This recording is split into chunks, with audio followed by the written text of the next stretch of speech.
So we are calling to order at 8:48 Eastern. I have to translate into Eastern. We do have a bit of a problem that I am going to have to either ask someone else to do or grant me latitude. We do not have a secretary. So I'm going to be doing the on-screen stuff and the roll call votes. And I don't have like a nifty little spreadsheet or anything for it because I didn't expect that. Her internet is out. So I sent her a link to get on Zoom on her phone, but she's never done that before. And Zoom, you know how it is, it makes you download a bunch of stuff. So if she can do it, she'll be here. But she did call me to let me know ahead of time. And I'm like, well, we will work it out. And if somebody wants to take pity on me and do the roll calls, that's either way. I've got everyone's name here on my screen, but it is going to be a little clunky. Did you almost say poor sap? I don't know what I was trying to say. I think it was a pity on my poor soul. I don't. Oh, Wayne brought me wine. Perfect. Decorum, Madam Chair. Wayne, close the door. Wayne, can you close the door?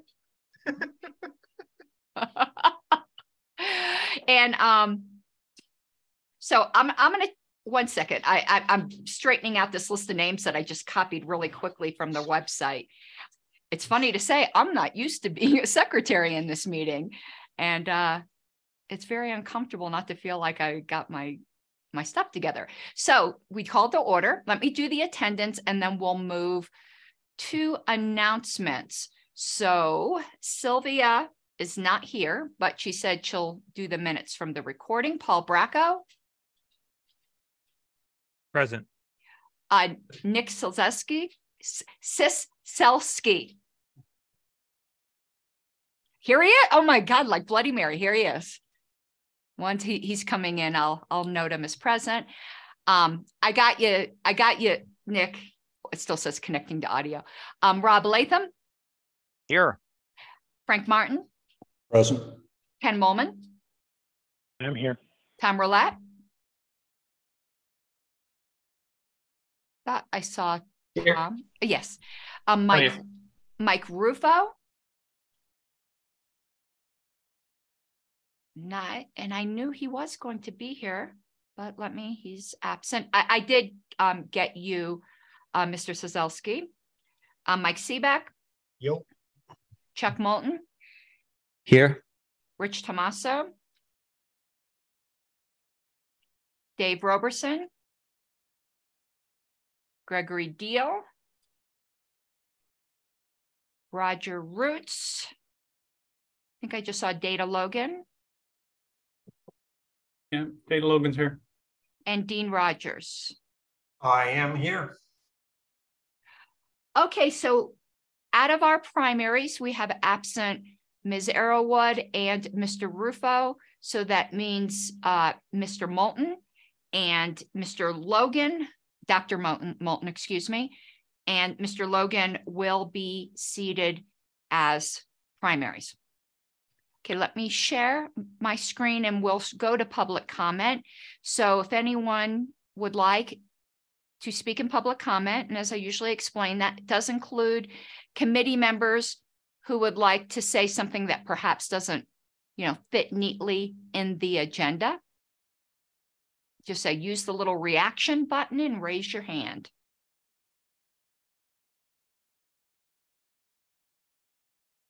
Okay, seeing none, we're going to go over to the agenda. Let me know if the agenda is up on your screen.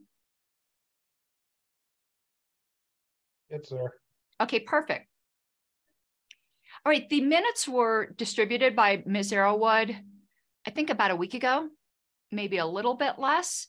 And I didn't see any corrections to them on the list. Is there any corrections that anyone has to offer now?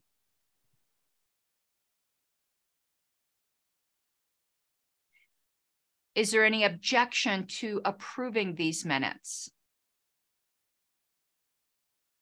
All right, hearing none. Moving right along, we have a proposal from Mr. Latham I will pull that up on the screen.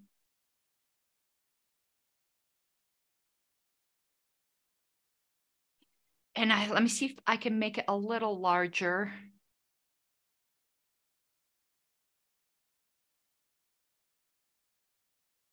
Okay, I will turn the mic over to you, Mr. Latham, if you wish to make this motion and speak to it. You're muted.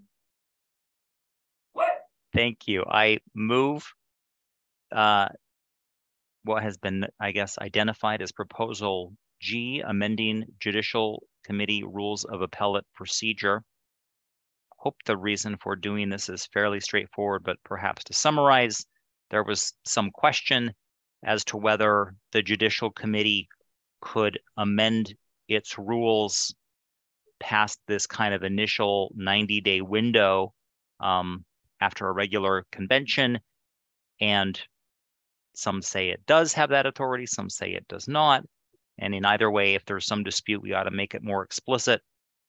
So, and given that the Judicial Committee terms are now 4 years instead of 2 years, stuff may come up in that 4-year window that might require the rules to be amended.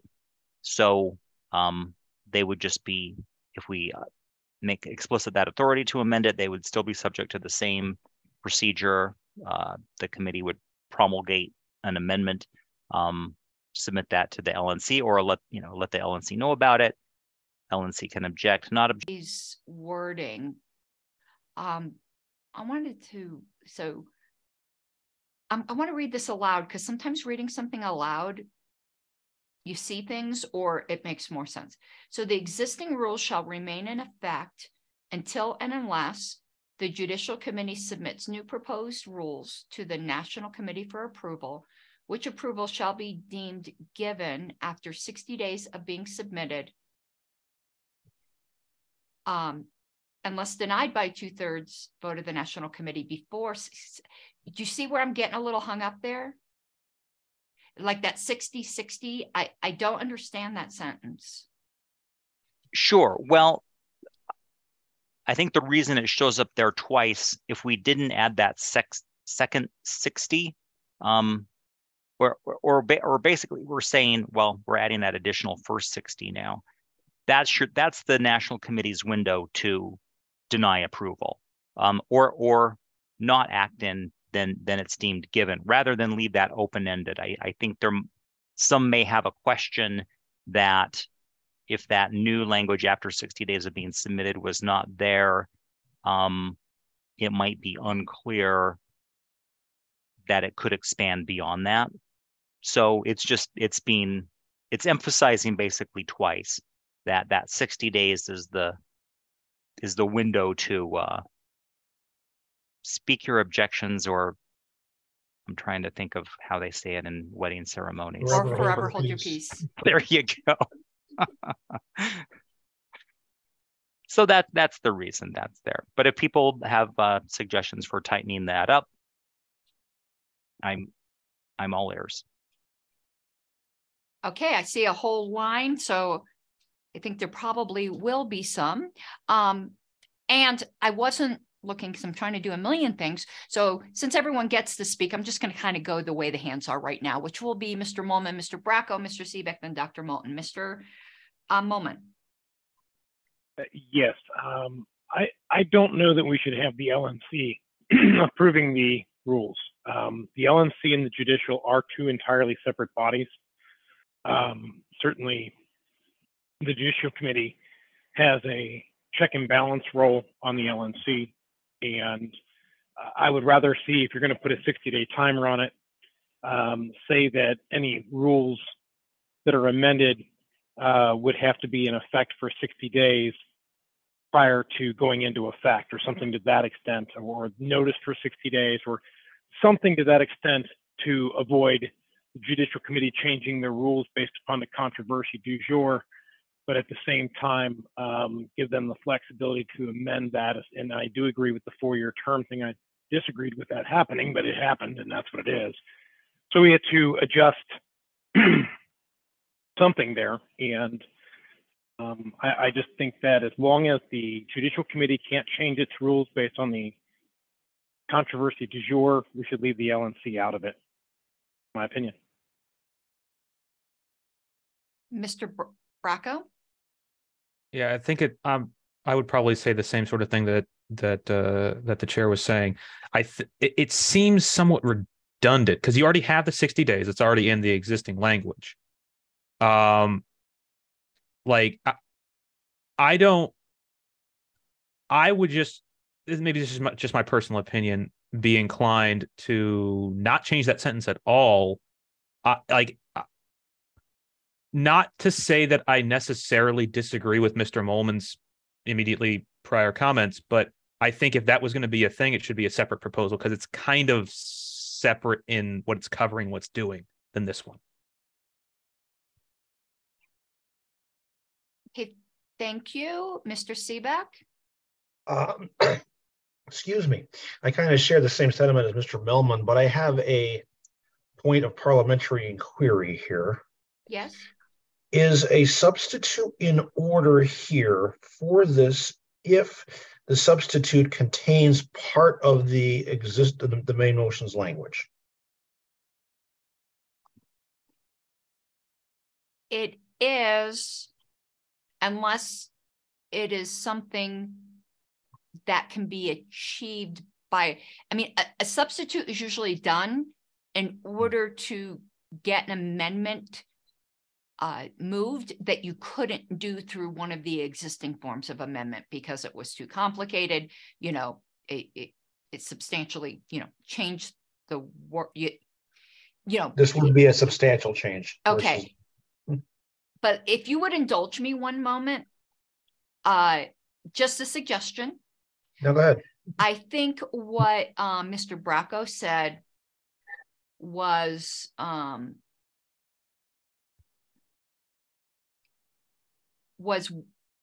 somewhat wise.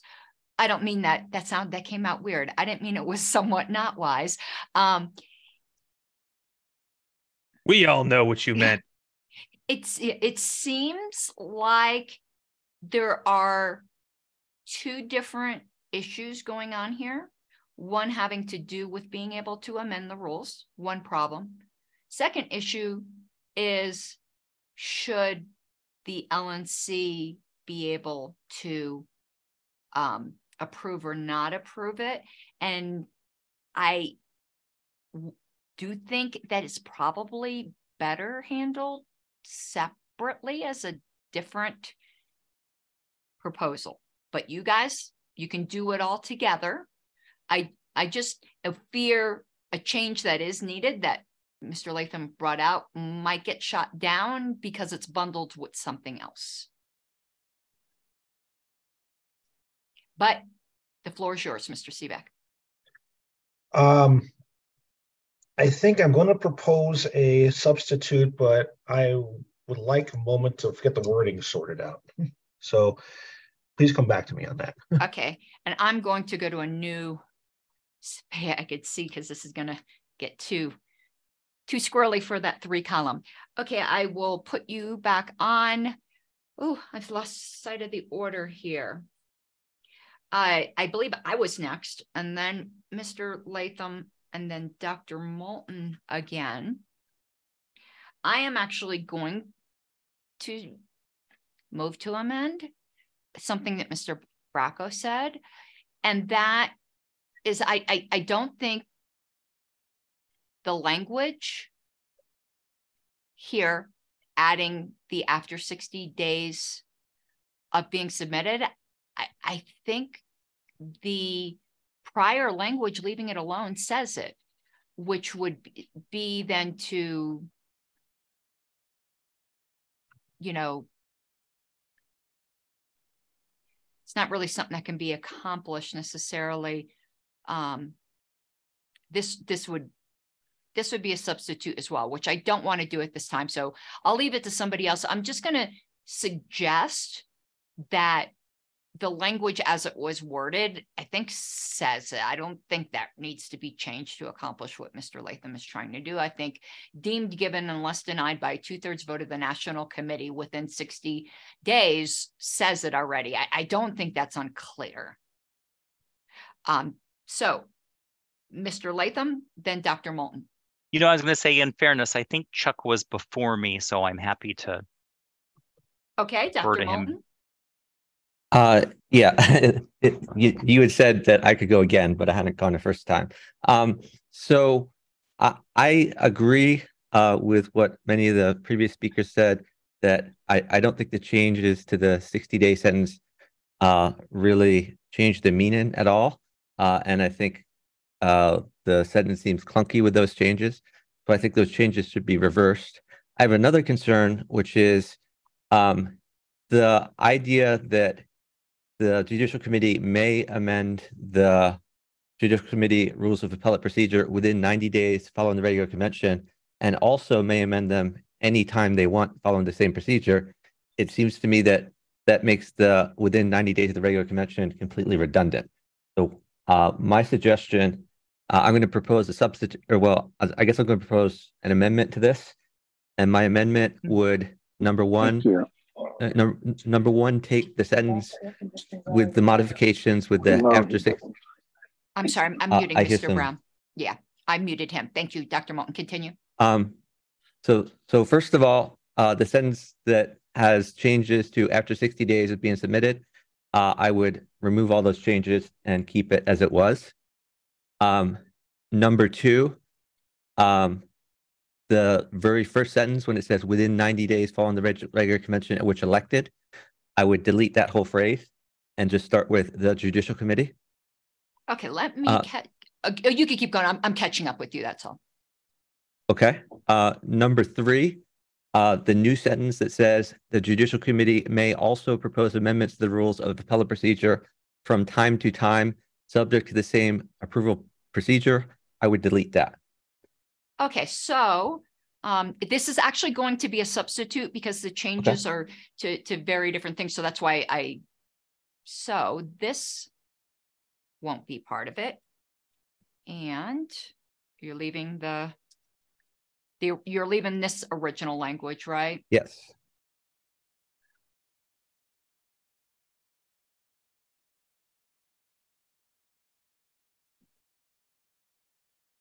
Whoops. And then I missed your other one. So the second new sentence there, the Judicial Committee may also propose amendments, to delete that whole sentence. Oh, okay. And let me just change this to a capital. So is that correct? That's correct. May I speak to my motion, or Certainly. do I wait for a second? No, there's no seconds required on committees. So. Okay. So I understand what Mr. Latham was trying to do.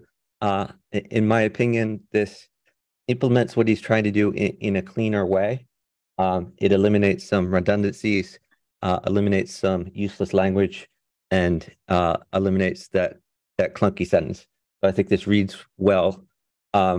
The effect of this would be, which I think is what Mr. Latham wanted, which is to let the Judicial Committee amend the rules at any time, and then submit those to the LNC. I understand Mr. Molman's concern, and that may be another amendment we consider later. But I think that this captures the spirit of Mr. Latham's proposal, but I think it words it in a better way. Thank you. Thank you, Dr. Moulton. So Mr. Latham and then Mr. Bracco. Mr. Latham.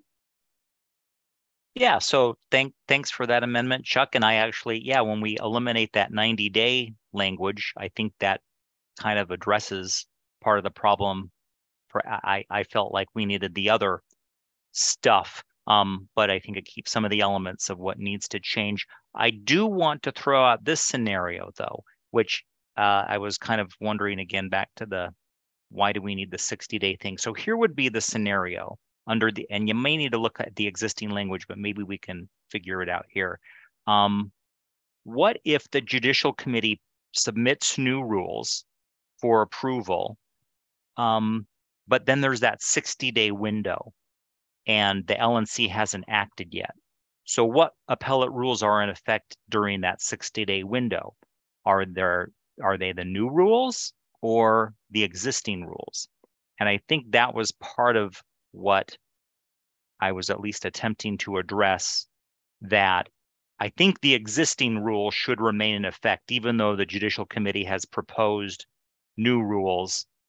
It's because they haven't been passed on yet. Because you could get some gamesmanship and, oh, you're going to deny our rules, huh? Well, under the existing bylaw, we'll just propose new ones and we'll operate under those new ones. But Madam Chair, may I propose a quick fix to that? Sure, Dr. Moulton.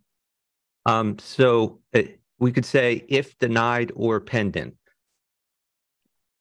So and add where the would words, you put that? It is Right so there. if denied and then add or pending, and I think that addresses the Pendant concern. or pending? Pendant. Pending. I mean pending. Yeah. I thought pendant would I work, believe like that around your addresses. neck. Doesn't it have? I think pendant means that, but I think It could mean both. It's a bit too fancy. Oh, come on. All right. I'm good with either way. Who doesn't like fancy? What's wrong with fancy? So anyway, I need to wrap my mind, but I mean, this seems to accomplish what I think the intent was.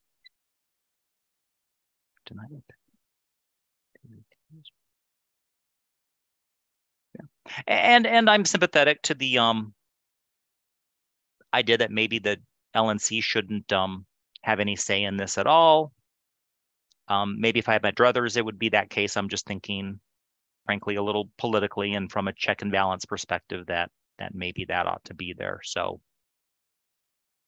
because the Judicial Committee provides a check on the LNC. And there's that 2/3 threshold, which I think is fairly high. And maybe with other changes that will happen down the road, that will be sufficient to prevent any monkey business. So that's just it. Because it might relate to the pending business. Mr. Brown had raised his hand. If the committee doesn't object, I'd like to hear from Mr. Brown. Okay. Thank you, Madam Chair. To answer the question about what happens until the LNC acts on the new rules, the old rules remain in effect until the new ones are adopted or rejected. If they're rejected, I think the old rules still remain in effect. I think that's without question. I don't think anything needs to be added to clarify that.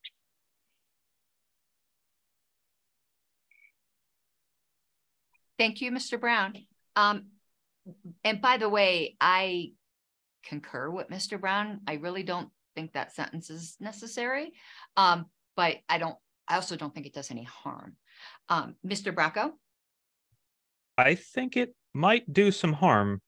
Oh, I'd love to hear. So right now it says it shall be deemed given unless denied by a 2/3 vote within 60 days of submission, if denied or pending. So let's say, as an example, right now, there's no mechanism for the LNC to approve the rules. They just do nothing, right? Approval is inaction for them. Correct. But since we're now saying within 60 days of submission, and then if denied or pending, let's say for an example, every single LNC member is perfectly fine with the new rules. But then you have to wait 60 days before they're in effect because they're pending still. So if we're going to, I think we need to have some sort of pending. They're not effect while they're pending. But then with that, I don't really want to go here because it's more words and more procedure and blah. But wouldn't we kind of need a way for the LNC to approve the rules if everybody's cool with them, or if more than 2/3 is cool with them or something? Or I guess more than 1/3 is cool with them. Okay, I'd like to explain what I understand to be some of the history here. and let me just preface this by saying I do think the LNC, I will oppose removing that. If anyone proposes that, then I'll speak more to it. I think there's a very good reason why it's the way it is. The reason why there's that 60 days is to give members, regions, state chairs time to become aware and give input. It is in the history of the party, as far as I know, there's never been anything urgent in which, like, there was an appeal and then there was this thing, because remember, these are rules which can be suspended. They're not bylaws, they're rules of procedure. I think we tend to overthink these things, and unless somebody here, perhaps Mr. Roulette, who has a little, more actual real life, rather than just reading about it on paper, historical experience than I have, I think we're creating scenarios that have never happened, and we can drive ourselves crazy with that. That the old rules have been there, and you give it the 60-day window. It allows the LNC to get input, and then they're deemed approved.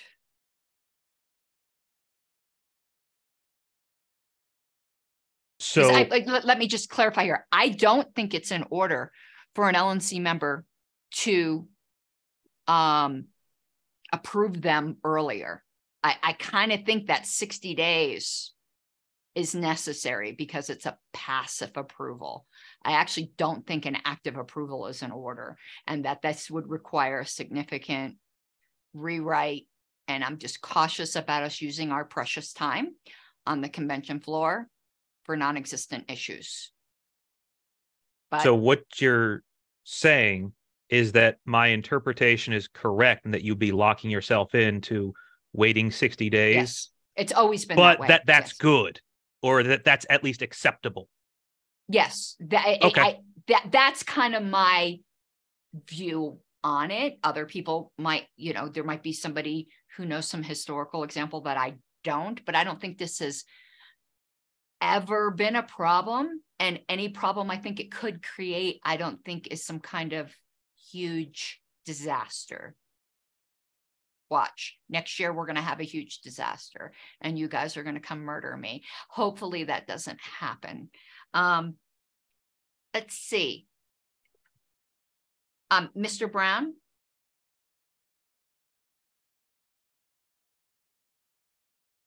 Yes, ma'am.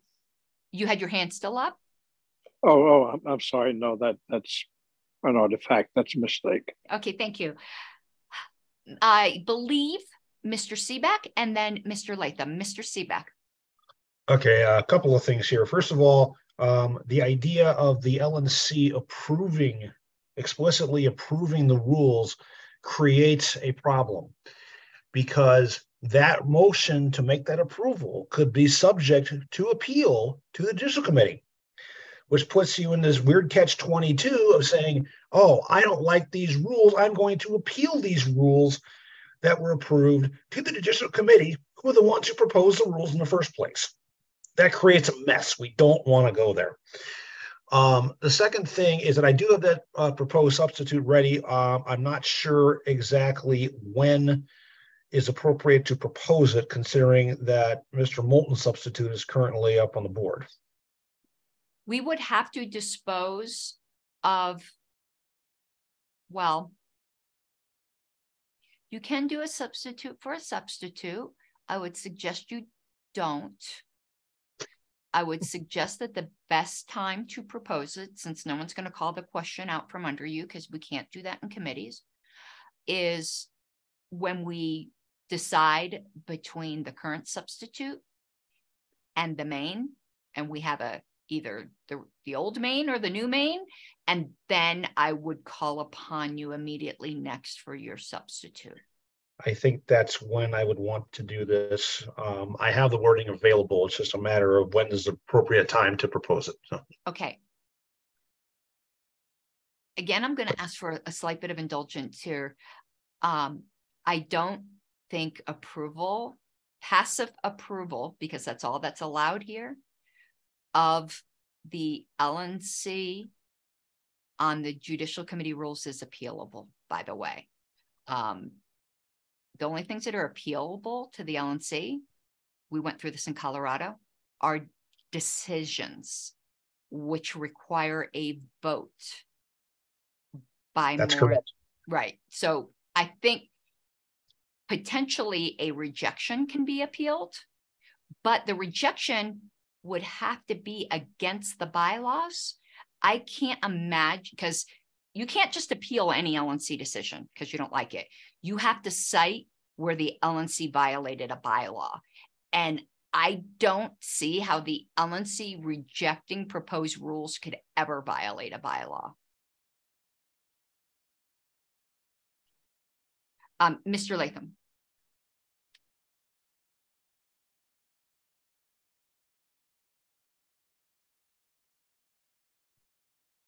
You're muted if you've been talking away.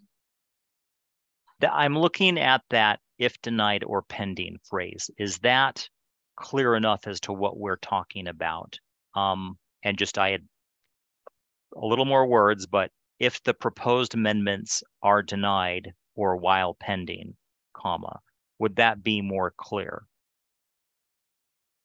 I mean, I know we may know what we mean in the context of our discussion. I'm just thinking if someone's looking at this without our discussion, would they understand what or pending meant?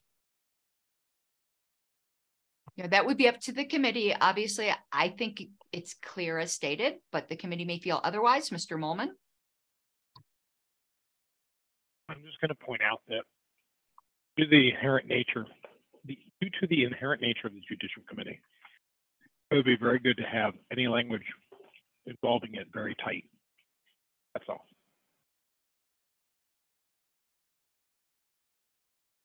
Hey, thank you, Mr. Molman.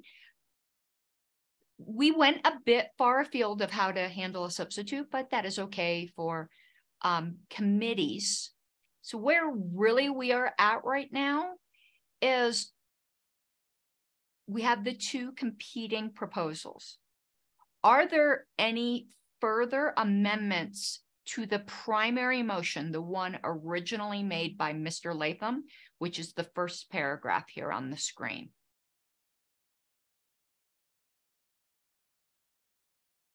He's seeing none. Are there any further amendments to the substitute motion made by Dr. Moulton, which is the second paragraph on the screen?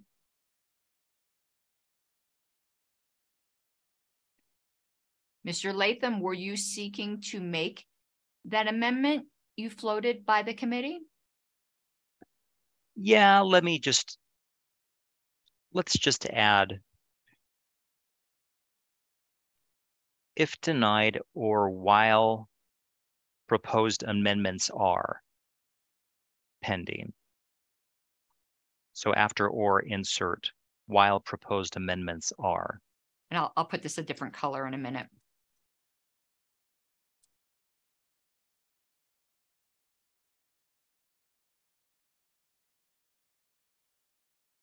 And let's even add a comma after denied.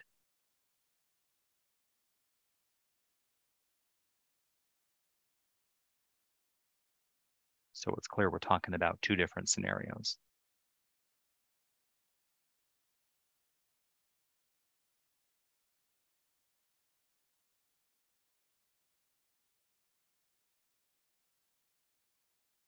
Would anyone like to speak to this proposed amendment, which, to be technically, yeah, no, that's correct. Mr. Molman? Yeah, I think I like this amendment. I think it just makes it very, very clear that, what is it that's pending? Because we have if denied, or while proposed amendments are pending.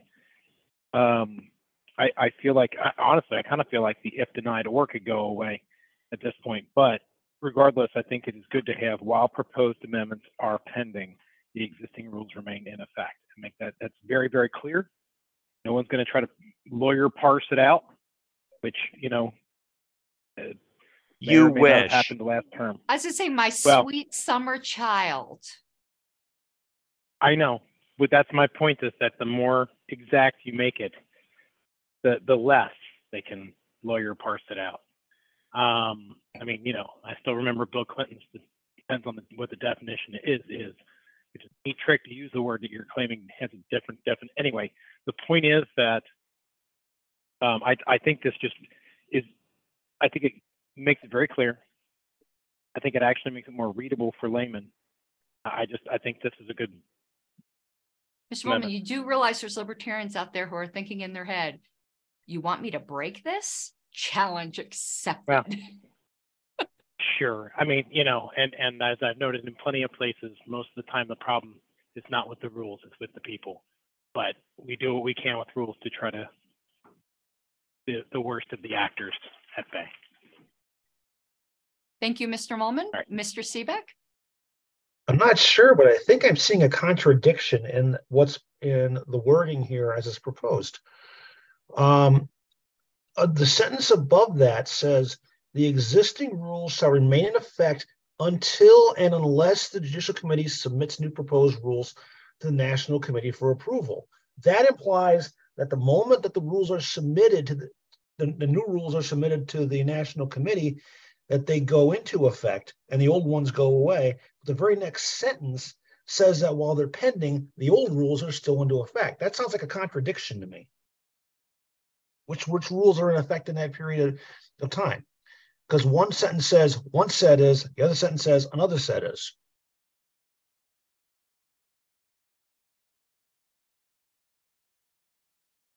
Mr. Latham?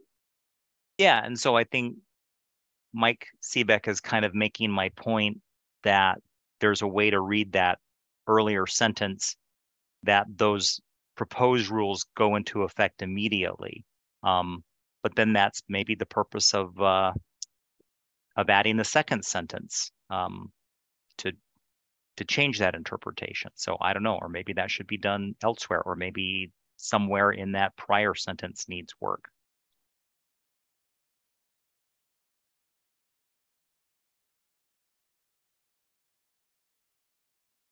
Dr. Moulton?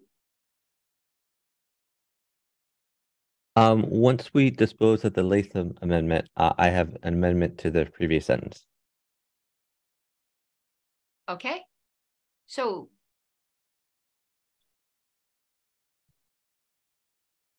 just thinking. Okay, I'm going to ask, is there any further debate on Mr. Latham's amendment, which is highlighted on the screen?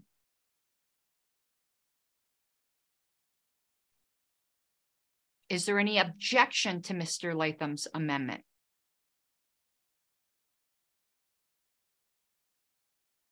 Okay, hearing none, that becomes part of the proposal. Dr. Moulton. Okay. I would like to amend the previous sentence there. So delete the words, the existing rules shall remain in effect until and unless. So delete all those words. And then after the Judicial Committee, when it says submits, cross out submits and insert shall submit. Okay, let me just, I think I see where you're going. But I'm multifunctional today. So the Judicial Committee, and then we struck out submits, and you wanted to insert Shall submit.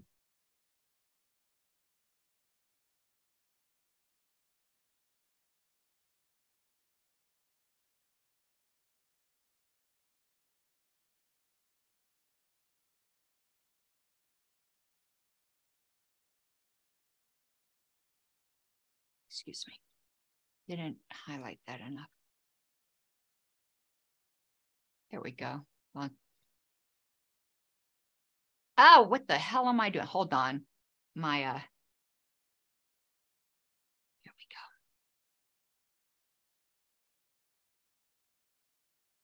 And then I know we would capitalize here. So, may I speak to my motion? Yes. Okay. I hope this. I'm trying to address the point brought up by Mr. Seebeck, that there was some redundancy and maybe confusion between those two sentences. So this eliminates from the first sentence the part about what will be in effect, and lets the next sentence handle that part. So I hope this clarifies the way this works while also making it shorter. Thank you, Dr. Moulton.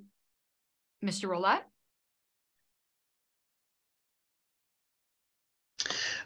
I like this. And this is an adjacent but slightly different topic. If I read this like the way it is right now, it seems as if it treats new rules of appellate procedure different from amendments to the existing rules of appellate procedure in terms of whether or not they're in effect in this 60 days, in the 60-day window. If you read it all the way from the top to all the way to the bottom, it seems as if it could be construed that that those two things are treated differently. And I wonder if we want to tackle that, not right now, but maybe in 5 or 10 minutes. I see what you're saying, because it seems to differentiate between entirely new ones or amendments. And later it just deals with what's the status of amendments during the approval process, and doesn't say what is the status of a whole brand new set during the amendment process. Okay, Mr. Latham, then Dr. Moulton, then Mr. Bracco. Mr. Latham.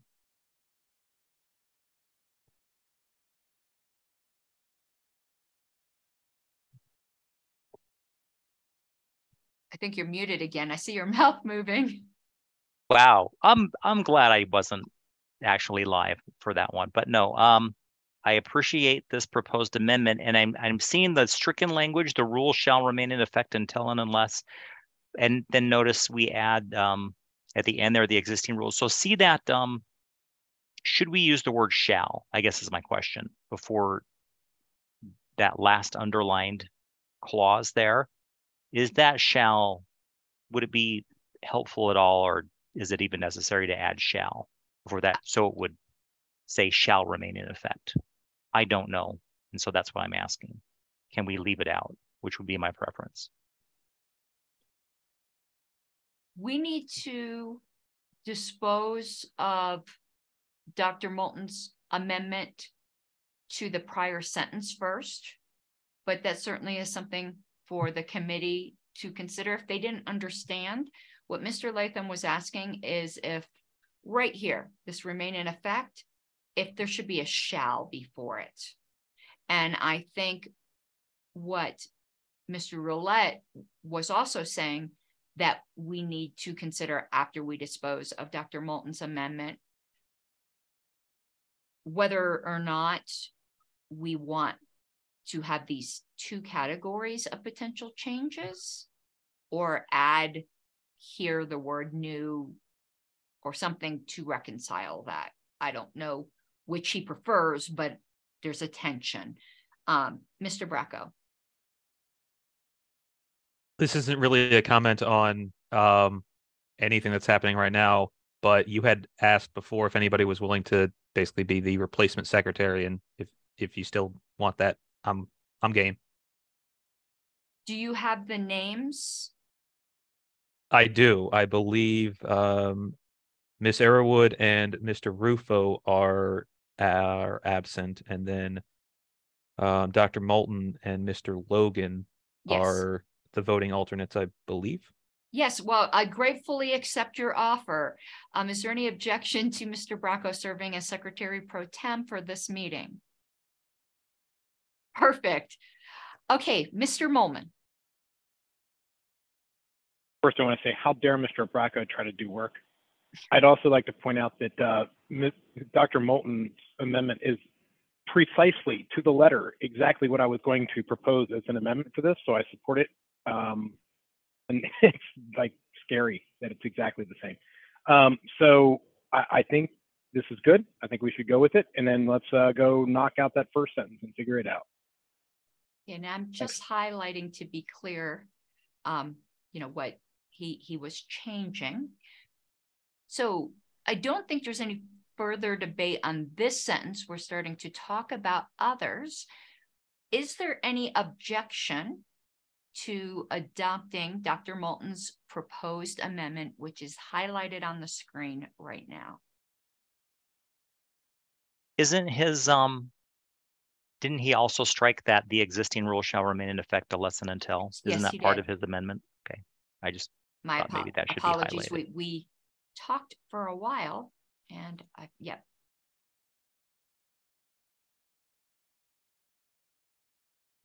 Okay, is there any objection to Dr. Moulton's proposed amendment as highlighted on the screen?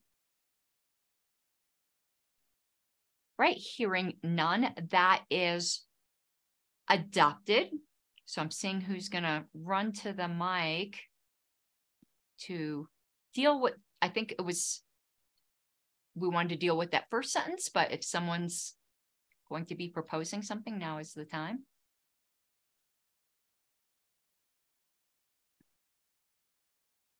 I can't unhand. You can't. Mr. Molman.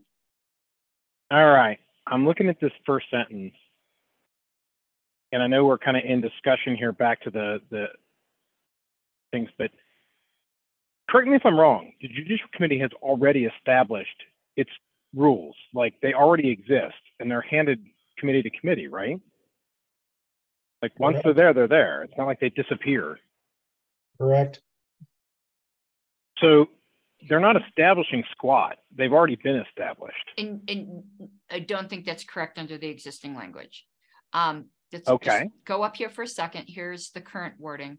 Within 90 days following the regular convention at which elected, the Judicial Committee shall establish rules.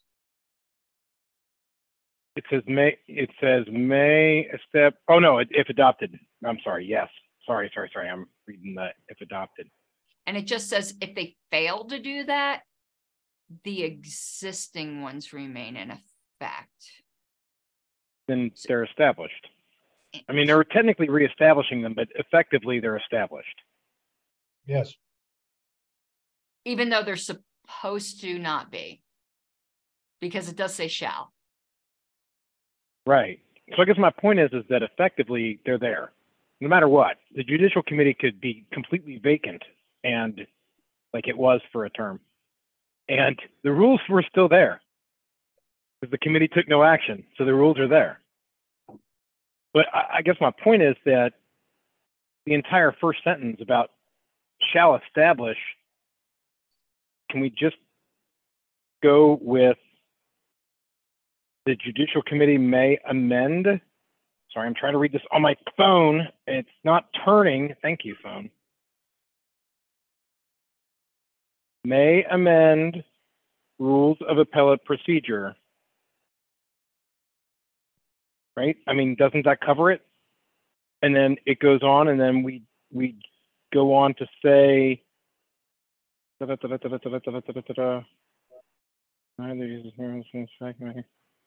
amendments to the rules of procedure from time to time.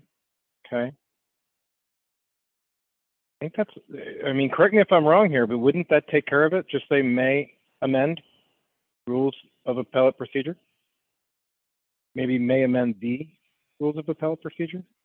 Anybody see it? I don't want to make the amendment and get caught in stupid if I'm missing something obvious. I think what you're trying to get to, Mr. Molman, is the Judicial Committee may propose amendments to existing. Could, yeah. I think that's clearer, but it's your. Sure. No, I'm good with that wording. I'm perfectly fine with that. may propose amendments. So we would basically be marking out establish, new, the comma, and or, and the word existing. Right?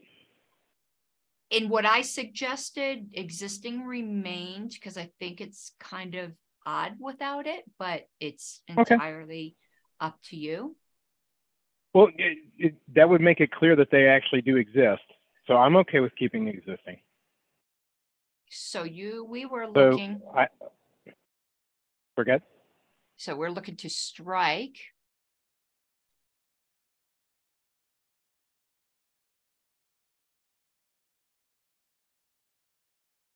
This. And then I think this comma would go away.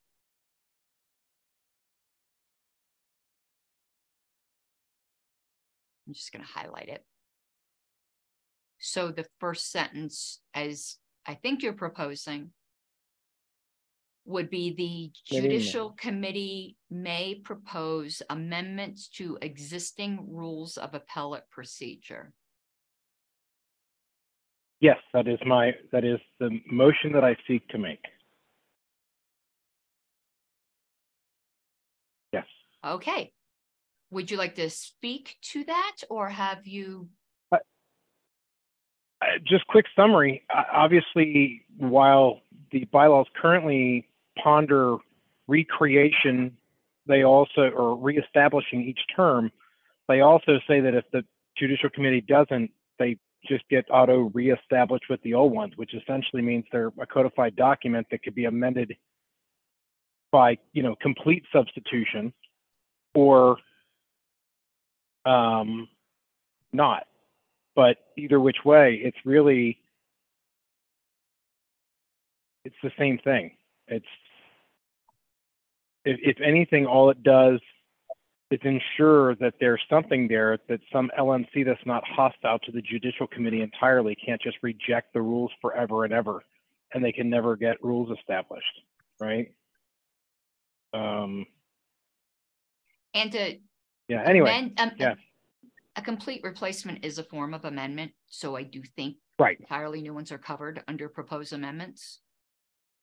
Yes, and that was what I was trying to think about was, what do you call that? There's a term. I did it in Kentucky in 2019. Well, I don't think it would be the same term. General revision. Thinking. Yeah, that's for bylaws. That's a very specific term for bylaws. But yes, it is conceptually the same thing. Yeah.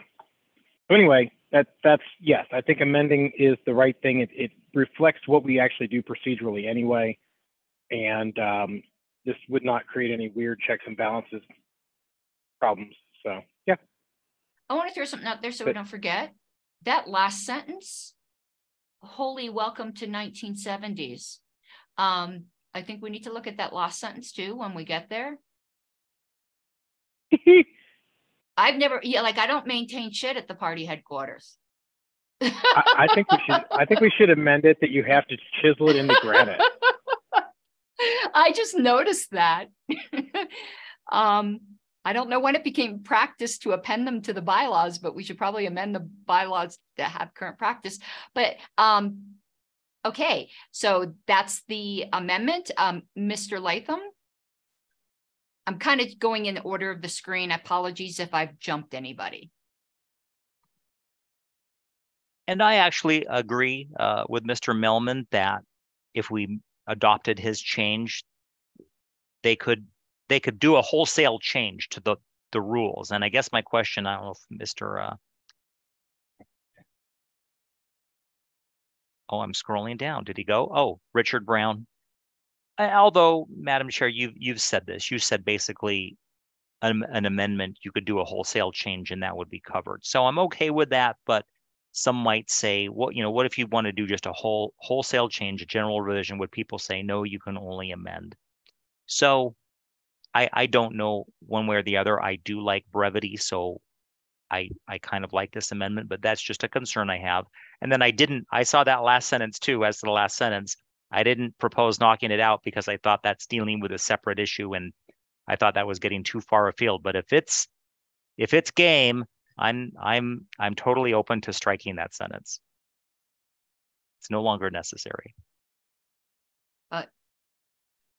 Again, perhaps it should be a separate proposal, because I would not be in favor of striking it. I think it needs to be updated to current procedures.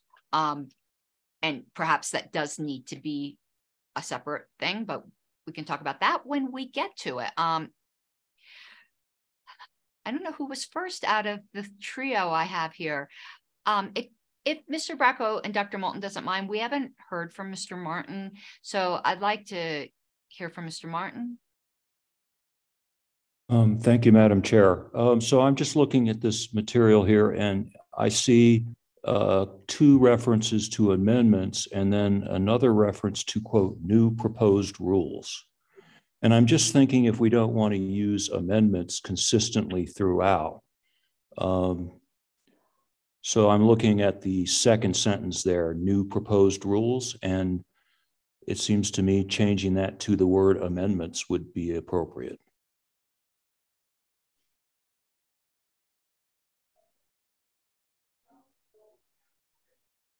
Okay, we need to deal first with Mr. Molman's, but it looks like we might need to revisit the second sentence. We are completely rewriting this, but which is good. I mean, these discussions may seem tedious, but boy, are we uncovering all kinds of things if we did this quickly, we would not. Mr. Bracco. So in this, the Judicial Committee may propose amendments to existing rules of appellate procedure, blah, blah, blah, blah. Right. So we have in here, we're adding propose amendments to existing rules. Can we just say amend existing rules? That's just, it's the same thing and it's way shorter. It's not the same thing, because it's not? No, because they aren't amending them. They're not amended until approved. That's proposing fair. Okay. Okay. Dr. Moulton. I have a question, and this may seem like a very silly scenario, but what if the Judicial Committee were to propose amendments that get rid of all the rules, and the LNC were to approve those? Under the existing other the proposed language, would we have Judicial Committee rules? And if we don't have Judicial Committee rules at that point, would it be possible for the Judicial Committee to do anything about it? Because this says, because it says existing rules. So if they don't exist, are they stuck at that point?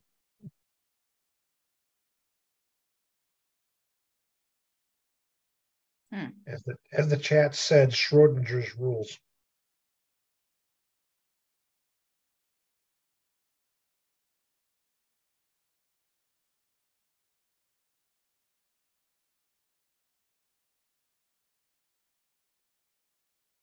I don't know, and I don't know how to solve that. Madam Chair. Yes, Mr. Point of Molman. inquiry. Yes. An empty document can still be amended, right? No, It's just empty right now. An empty document is a non-existent document, in my opinion. Mr. Brown, do you have thoughts?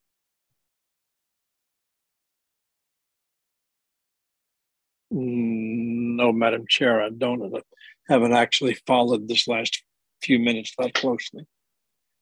Would you like me to fill you in? Because it's a very interesting question. Yes, okay, please do.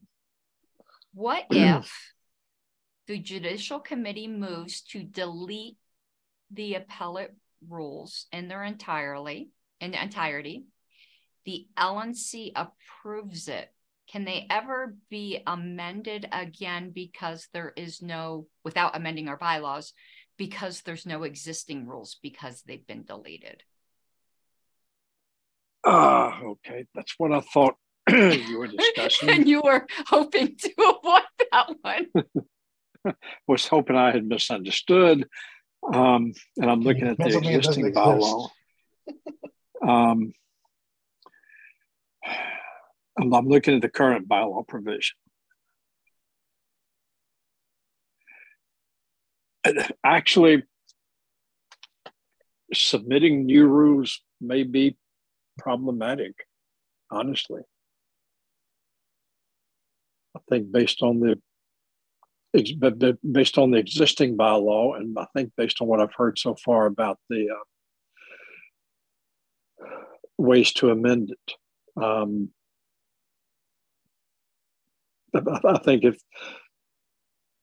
I think unless the bylaws say that they can propose amendments at other times, if the rules get abolished, then I think their window of opportunity may be closed until the next convention or until new members are elected.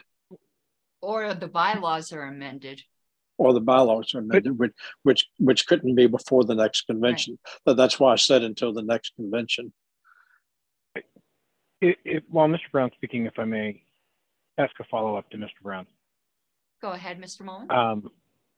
Mr. Brown, so the bylaw here gives permission for amendment, or as we've been writing it, we've been moving towards getting rid of the new or amend, just go with amend. The bylaw is still going to be there. It still knows about these theoretical appellate documents. Don't they, even if they amended them to be empty, even if they voted to delete them, is it really gone? I mean, that's what I'm really, I guess, my big question. It would be like if a convention body voted to delete the bylaws. It's not like they don't have any rules of order at all, and chaos ensues. They still have something, and the bylaw would still exist. They don't. Well, there's a scenario, and I can't remember who was talking about that. It might have been JJ, it might have been Richard. Somebody was talking about this with me, that there's still the principles of parliamentary law, and even without all that, then you'd fall back to tradition and blah, blah, blah, blah, blah. Those aren't bylaws, though. Correct. But it would just take someone making a motion to create a bylaw because they're in convention. I don't know. I guess what I'm getting at is the bylaws are what enable this document to exist. We're not voting to eliminate the bylaw that gives the ability to amend this document. Even if the subordinate document were to be deleted, they would still be empowered to amend the document, right? Even though it doesn't exist, they can amend it, I think, because the bylaws say so. Bylaw didn't change. But the bylaws say Existing. It has to be done within 90 days. Well, our proposed thing is on the screen, Mr. Brown, where that 90 days thing would be gone. Okay. We're at the second paragraph that's on the screen. I'm looking at that now, I think.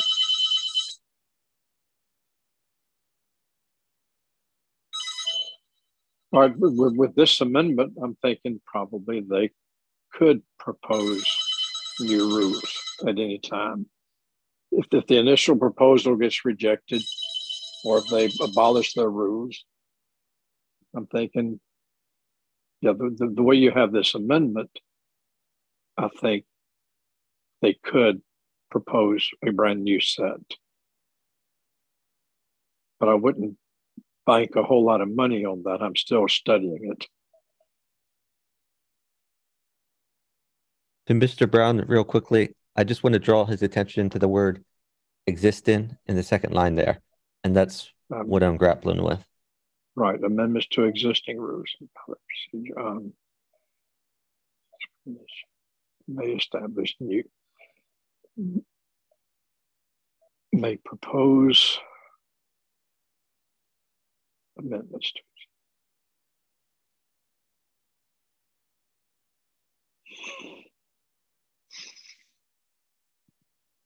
Madam Chair, I'm sorry to get us bogged down in this hypothetical. Maybe we should move on, and we could always come back to this point later.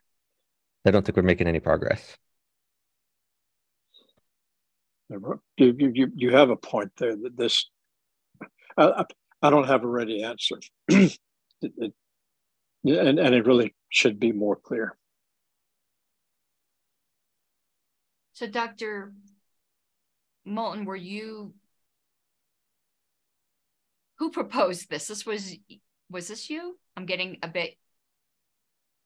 Who proposed I think this this highlighted? I think this was Mr. Molman. It was Mr. Molman. Yeah. Yes, it was. Correctly.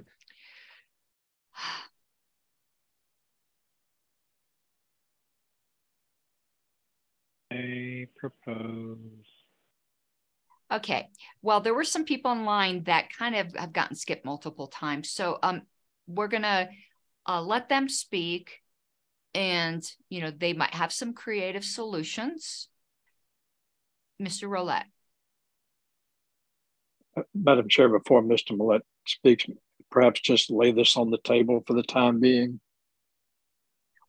Yeah, no, I was gonna just a suggestion. Yeah, if we keep spinning wheels, I was considering that maybe the committee wants to consider a complete rewrite, that maybe we're doing like a Franken article here, when maybe starting from scratch might be better. But Madam Chair, that's kind of what my substitute is, a rewrite. okay, but Mr. Rolette? Okay, I don't think we need to do a whole rewrite. My guess is that the issue of what happens if the rules get deleted is, if it ever happened, which I'd say unlikely. Like if we go 200 more years, it's probably not going to happen. But if it did, like, there would be solutions for it. And so I'm not at all worried about that, and I don't think we should throw away what I think. Like, all this needs is like 2 little changes and it's golden, so I don't think we should worry too much about it. Thank you, Mr. Roulette. Mr. Bracco? I would agree that it's a super highly unlikely scenario, but I feel like we're creating this problem for ourselves.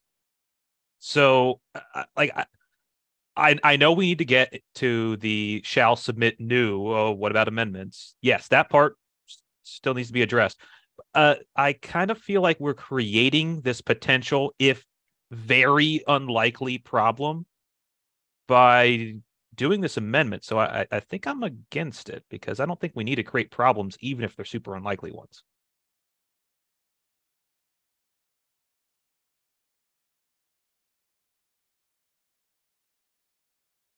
If I may add something, Mr. Bracco, defeating this amendment doesn't get rid of the problem, because they could still. Oh, no, I see what you're saying. They could establish. Okay, I hear what you're saying. I stand corrected. Mr. Roulette. Okay, let's say that the nuclear scenario happens. Is it okay to keep on talking about this because it pertains to this amendment here? Okay, Yes, let's say that disaster occurs and the Judicial Committee decides we're going to destroy our own rules of procedure. They could specify themselves whether or not they're creating a 0 or a null, which are 2 different things. If they don't specify, they could just say, we're going to do it this way or that way when the time came to do something. Also, and this kind of gets to my chaotic soul, the Judicial Committee could work without rules. and that may make people puke, but I mean, if that is the worst case scenario, then I think that'll be fine. Well, first, the Judicial Committee cannot establish rules on the fly unless there's authorization for it in the bylaws. They're not a board. They're in a weird, they're kind of a subordinate committee to the convention. Committees cannot create their own special rules of order without specific authorization. Just throwing that out there. Like, we as a bylaws committee can't create our own special rules of order. We follow, to the extent that they're applicable, the policy manual of the LNC. Let me throw something out there before I get to Mr. Latham. this whole potential nuclear scenario, while unlikely, is in fact something that doesn't exist in the original language. So it is a problem of our creation in this proposal. Rather than, I forgot who, I think it was Mr. Roulette, that pointed out that there were these two categories in that first sentence. Rather than solving it by deleting the two categories, maybe the way to solve it is to fix it in the second to last sentence and put in the word new. But I have to be honest with you, I don't think that second to last sentence is necessary whatsoever. I know people want clarity. I don't think that sentence is necessary. I think the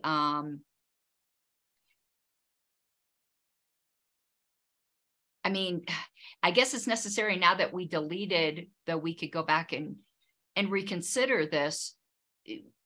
If we left in the existing rules shall remain in effect until and unless, I don't think that second to last sentence is necessary. I always thought it was clear before. I understand we want more clarity, but I think we're creating problems. I tend to think that we are so deep in the weeds now that we should start from scratch. That's just my opinion. I'm not saying none of these changes wouldn't be incorporated, but I think right now we're in a cobbling together cycle that's not going to turn out well. We revealed a lot of problems in our discussion, but it seems like, you know, what's that story where the girl puts her hole in the dam and then 5 more holes pop up? That seems to be what's happening here. Mr. Latham. I still have confidence in this proposal, I suppose. Although I think I'm leaning against the highlighted language, even if it's adopted, and then we do the other substitute of swapping out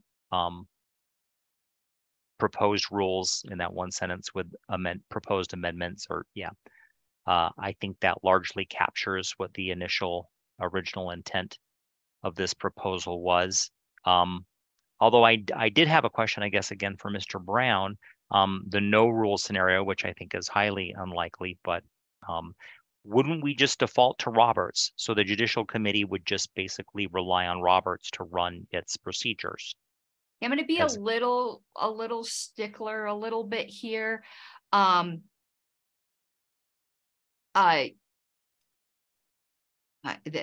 stickler is technically to address, you know, like the parliamentary inquiries to the committee chair. I will bring in Mr. Brown if I don't know the answer, and I'm sure he will pipe in if he thinks I get it wrong.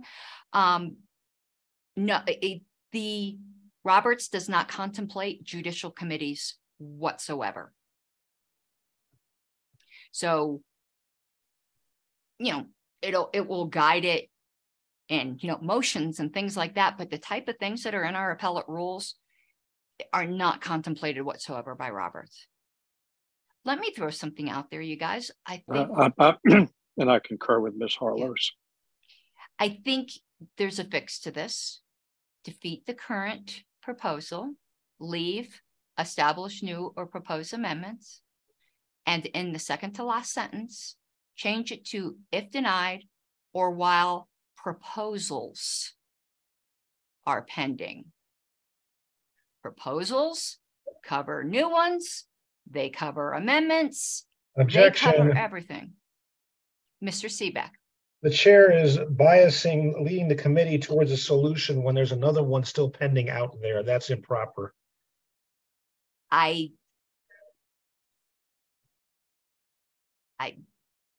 arguing against the proposal, and it's perfectly acceptable when urging a committee to vote against something, to say an alternate solution, that can be proposed.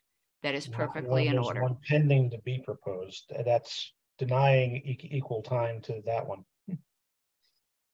I believe that what I did was perfectly in order, but I would ask Mr. Brown's opinion on this. I know you're not chairing this committee, Mr. Brown, but I am asking your opinion.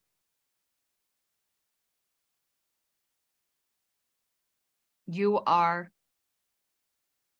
I'm thinking about that, Madam Chair.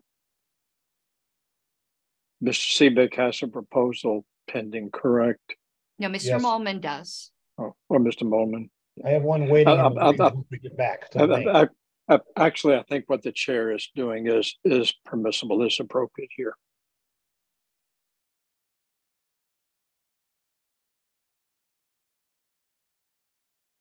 We are still on Mr. Molman's proposal. Is there any further debate on his proposal?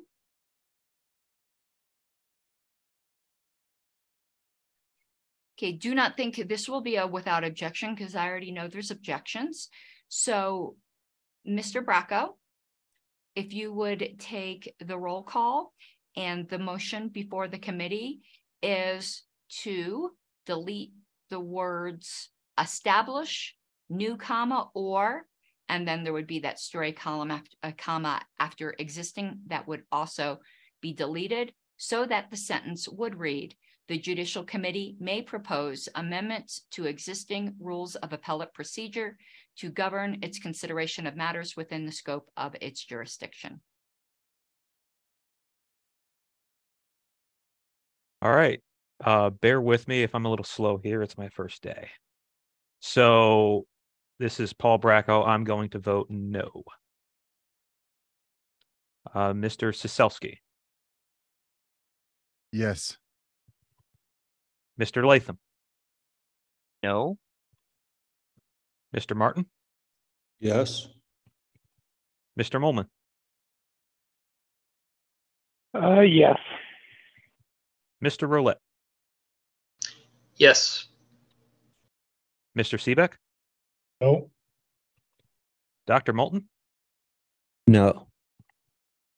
Mr. Logan. Yes. All right. Madam Chair, the current vote is 5 yes, 4 no. Would you like to cast a vote? I would. I'm going to vote no to cause a tie and cause it to fail. All right.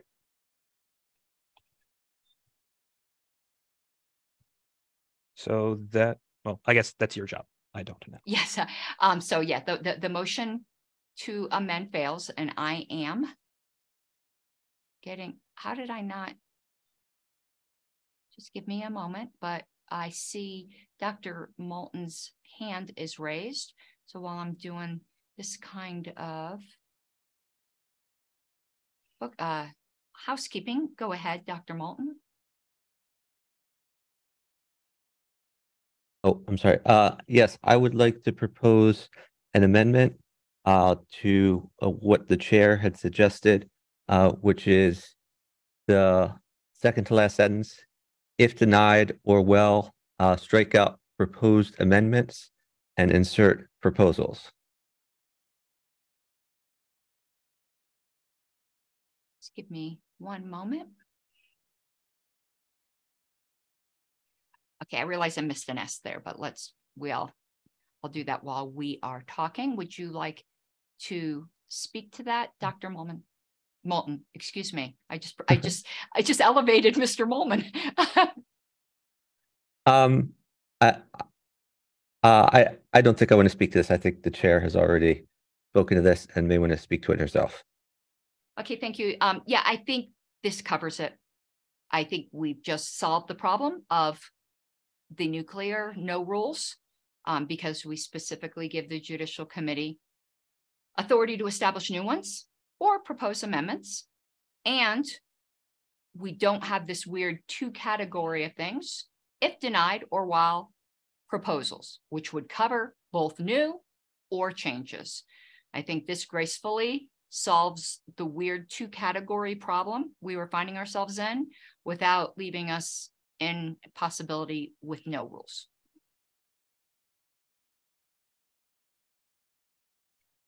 Mr. Latham? So would it be in the spirit of this amendment in the prior sentence to change proposed rules, swap that out, and also make it proposals? If you see what I'm saying.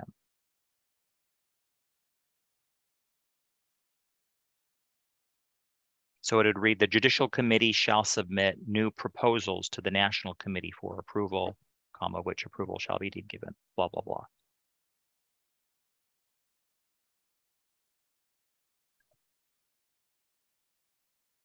I think we need to do that separately. Okay. Dr. Moulton, you still have your hand raised? Okay. Is there any further discussion on this amendment? Are there any objections to this amendment? Okay, hearing none. And I'm going to recognize Mr. Latham because there was, which could arguably have been a conforming amendment, but I just felt it should have been done separately. Do you wish to make that amendment now, Mr. Latham? So moved. So you wanted to strike proposed rules.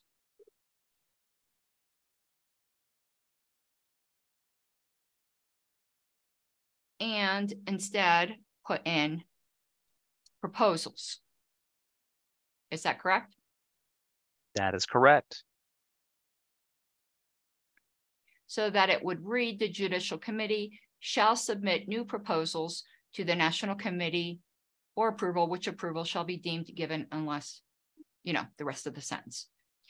Would you like to speak to that, Mr. Latham?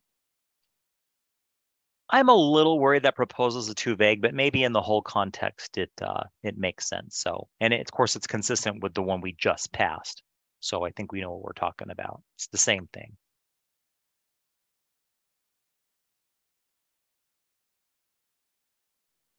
Okay, thank you. Would anyone else like to speak?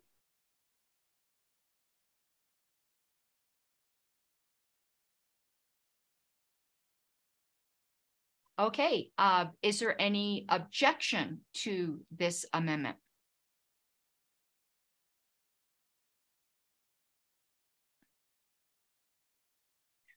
Okay, hearing none, this passes, but I do need to, because the term proposed rules was in the original language, so I need to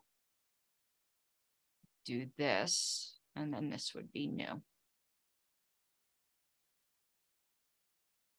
Oh, damn, didn't want to do that.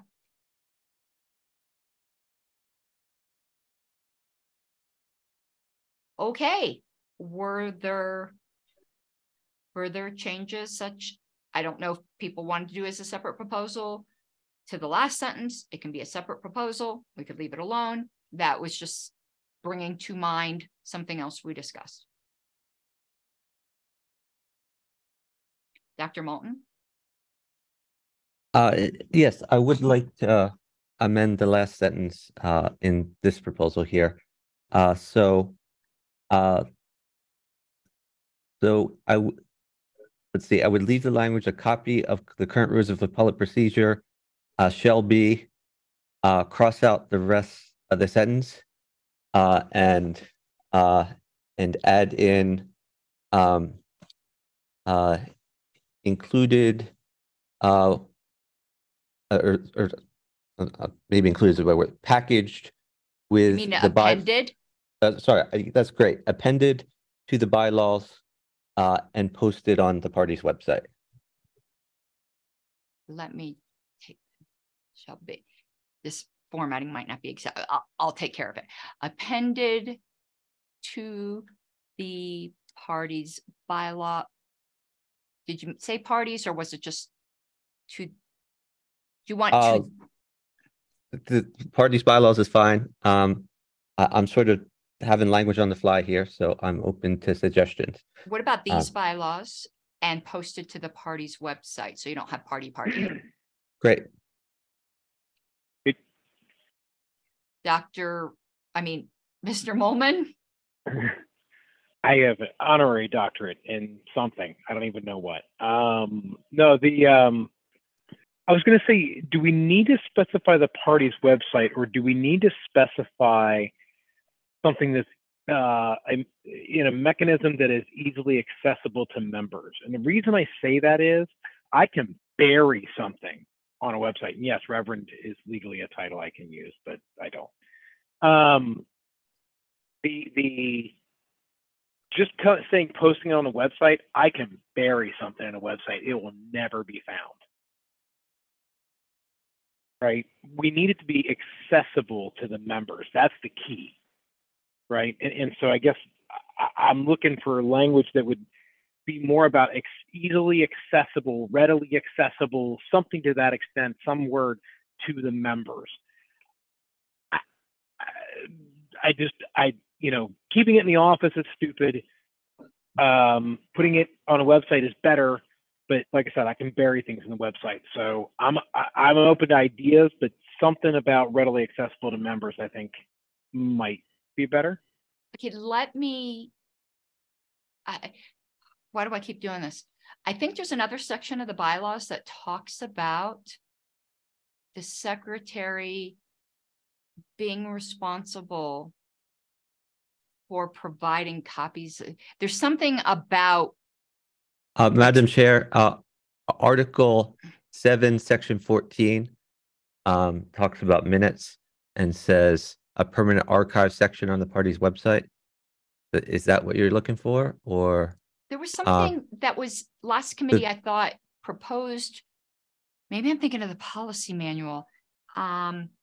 The only other place that website is mentioned is Article 10, Section 9, which says draft convention minutes shall be posted on the party's website at least 14 days prior to being submitted to the National Committee. Neither of them say really accessible or easy to find, but they do say on the party's website, and the minutes part says a permanent archive, and the word permanent is. Here's what I'm thinking. Article 18, it doesn't say website, but I think if we're going to talk about accessibility, it would go in Article 18, where promulgation of bylaws. It might be sufficient in this section to just say appended to the bylaws, because we have an article that deals with promulgation of the bylaws, and perhaps this section needs to be amended to deal with all that accessibility issue.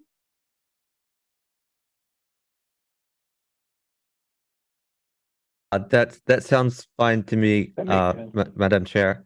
Madam Chair, having served on the Judicial Committee in the past, I chaired the Judicial Committee. When I chaired the Judicial Committee, we amended our rules and we changed some of the notice requirements, which dealt with postal mail, which I thought was very antiquated. And then the committee after me still thought that what I had was antiquated, because it didn't go as far as I wanted. So yeah, I would like us to step into the 21st century here with websites and emails and things like that. Okay, this is somewhat unorthodox, and the committee can object, but Dr. Moulton, would you be okay with your amendment if it just said appended to the party's bylaws? And we certainly. deal with the accessibility issues in Article 18. Yes. Is there any objection to us hearing Dr. Moulton's amendment that way? Well, I object just because I had a proposal that might address the issue of being buried. Well, because we're in a substitute, we can't amend an amendment. The only way to amend his amendment would be to vote it down. Then no objection. Okay, I'm trying to get us where we want to go. Okay. Dr. Moulton, did you wish to speak further? Just very briefly, I think this amendment removes words, makes things shorter, conforms things to how we've been doing it, and is less antiquated, brings us more into the 21st century.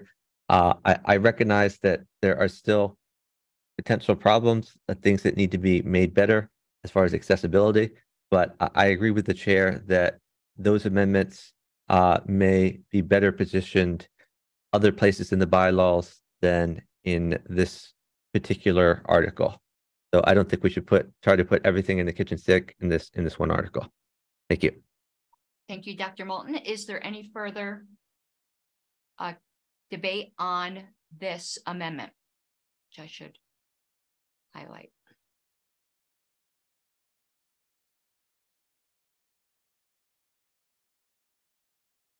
Hearing none, is there any objection to this amendment?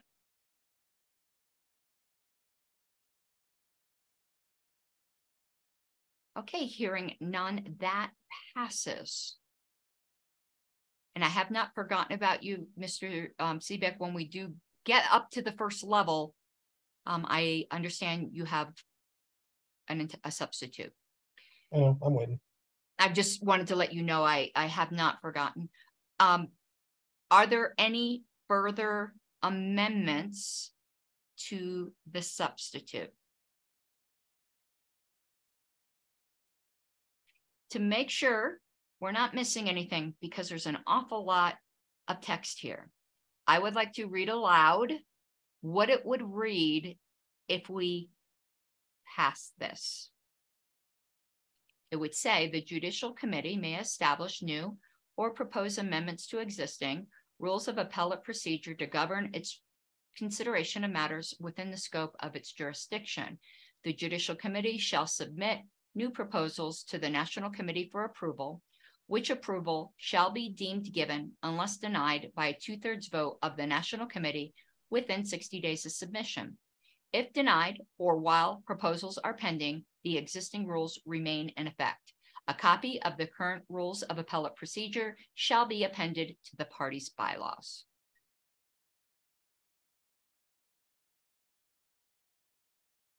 So after hearing that aloud, are there any further amendments to the substitute?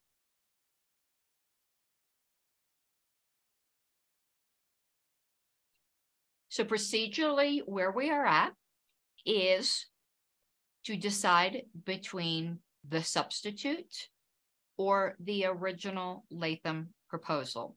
So the motion before the committee is, shall the substitute become the main pending motion? A yes vote would get rid of the original Latham motion, and we would have the substitute. Let me warn you, before we get to me actually putting this question, after the substitute is made the primary motion, no further amendments to it are in order except additions.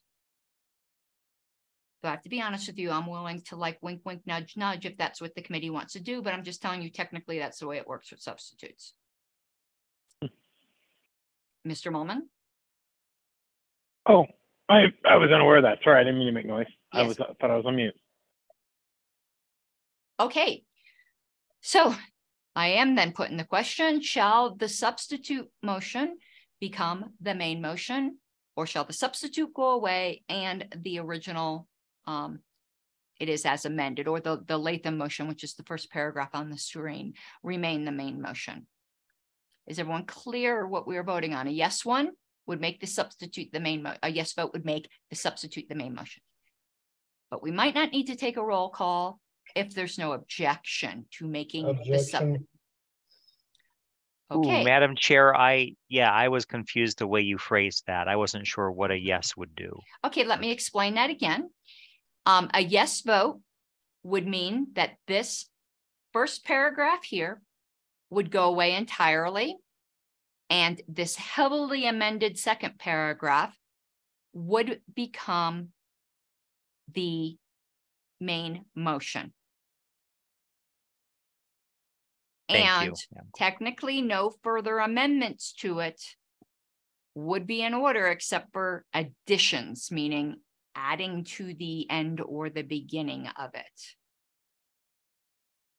A no vote would make all this go away, and we would then be with the original one as amended, with the same caveat that no further amendments to it would technically be in order. But if that's really what the committee wanted to do, you know, we could go through a whole weird reconsideration process and get where we want to anyway, which I'm not inclined to do. But I'm just telling you technically what the rules are. Mr. Bracco? So just to be clear, whichever way that we go with this, the presumed further substitute that Mr. Seebeck's going to offer, that's going to be open for amendment if Yes. we need to, right? No matter what. Yes. Okay. Mr. Brown? I was just going to say you can also suspend the rules to permit further amendments to a substitute. Okay, thank you, Mr. Brown.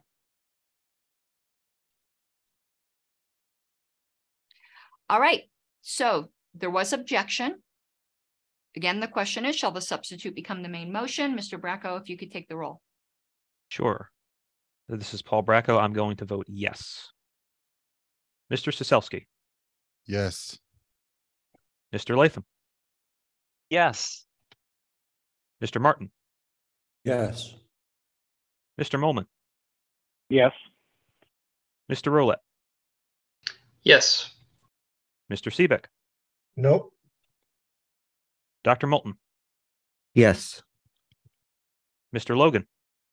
Yes. Madam Chair, the current vote is 8-1. I will not be voting. This passes. So this paragraph, I'm actually going to put this on another page because I do not know if Sylvia is going to need my notes. So I don't want to get rid of all that, the record of it. So this is now the main motion. I'm calling on Mr. Seebeck, who has a substitute. Okay, before I present this, I have a question, technical in nature. Because of the discussion and because of the changes in this substitute, what is the best way to get it from what I have on my screen over to where you're at? To get it up on the screen that we're for everybody else to see it. Well, you just send me the language by email. Okay, if you can stand by for a moment, I can do exactly that. Let me take care of that real quick. Madam Chair, Yes, Mr. Mullman? could we have like a 5-minute recess and then like get the, oh, we're close to time. Never mind. Just Yeah, let's we keep are. going. Yeah, we're I close just, to I just time. look at what time it is. Yeah. Never Mr. mind. Latham? Yeah, I was going to ask, is it possible if we run this to post it into chat and then copy it from chat? Oh, and somebody's saying. There's too much strike through and such. Oh, okay. All right. Thanks. Mr. Roulette? On the new main motion, now that it's adopted, can we get rid of all the red and the blue and the strike through? We actually cannot because we're moving to amend something previously adopted. So all of that strike through and stuff has to do with the original bylaws.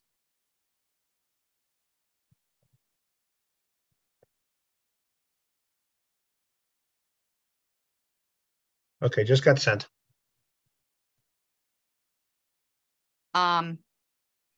I got to stop sharing my screen because it goes to my LNC email and I do not know sometimes what can appear in there that I don't want to be sharing to the world. Did my share stop? It did now. Okay, let me go look in there. And for some reason it logged me out again. Let's see. Which I don't know why it keeps doing that. One moment. Google is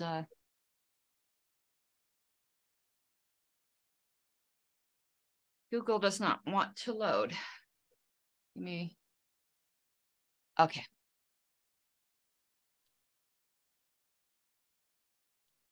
You sent it to the bylaws list or to secretary? I believe I sent it to your secretary. Because I don't have anything. One moment. Let me double check that. Either way, it would end up in my secretary box. I was just making sure you didn't send it to my personal email. I sent it to Karen.a.harless@lb.org.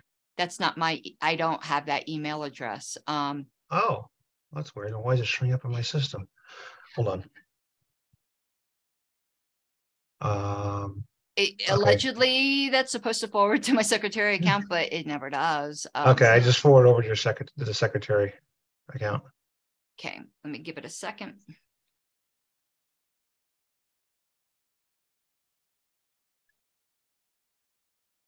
Don't got it.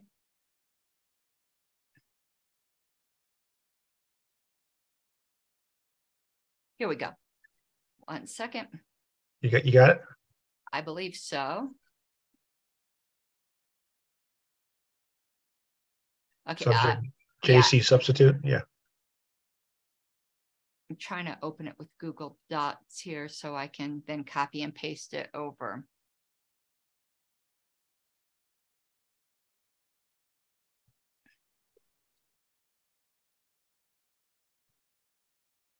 Okay, 1 second.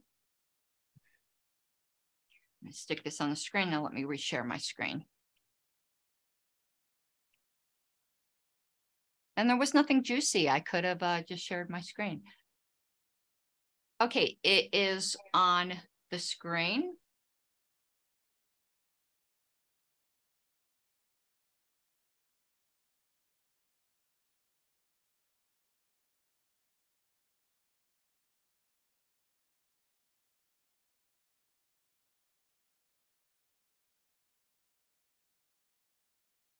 Now, I don't know if everyone could read these.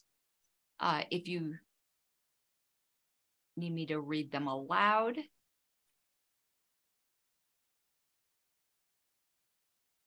I think it might be helpful to read it without all the strike-throughs and stuff. I just, as it would read. The Judicial Committee may establish new rules of appellate procedure or amend the current rules of appellate procedure to govern its consideration of matters within the scope of its jurisdiction. The existing rules shall remain in effect until and unless the Judicial Committee establishes new rules or amends the current rules. The Judicial Committee may only establish the rules of appellate procedure or amend them when no appeal or request to the Judicial Committee is pending. A copy of the current rules of appellate procedure shall be appended to these bylaws and convention rules and shall be available to any member. Would you like to speak to your substitute? Yes. This takes care of all the concerns regarding establishing rules, amending rules. It takes the LNC approval, whether active or passive, out of the equation completely, because frankly, they shouldn't have a say in that matter, because the Judicial Committee deals with issues from the LNC. So there's a conflict of interest there that gets removed. But there's also a clause in here that says that we can only do amendments to this if something is not pending. That is in there specifically, and this wasn't addressed during discussion on the other ones, because if the Judicial Committee, and I'm on it, is allowed to amend their rules in mid-stride while dealing with an issue, that is not a good thing to do. That's going to just cause all sorts of crazy. We can't have an appeal pending and they say, oh, we changed the rules which could be seen to benefit one party or another in that case. That's not a good idea. Appending them to the bylaws and convention rules, proper terminology, keeping available to members when they request it. I think that covers everything that we're talking about in a simpler manner and addresses the whole 90, 60, 150 total, whatever the heck the days is, and makes it easy to work with. Mr. Latham? Well, the issue I have with this proposal is that sentence that reads, the judicial committee may only establish the rules of appellate procedure or amend them when no appeal or request to the judicial committee is pending. That would, again, invite some gamesmanship where if someone wanted to frustrate the judicial committee's ability to change its rules, they would just have pending appeals. And then just, courts amend their rules routinely while litigation is ongoing. It's just kind of a reality of those processes. So, and then you just incorporate the rules as you're going along. Sometimes, of course, you can't do some ex post facto stuff sometimes, so you go off of the rules that were in effect at the time your litigation or whatever your appeal started. But I think that sentence is problematic. Thank you, Mr. Latham. I had myself next in line, then Mr. Molman, and we'll hear some comment from Mr. Brown. I have several. The funny thing is, I like a little bit of each of these. However, personally, I'm opposed. I understand the idea that the LNC, could somehow, game the rules or whatever.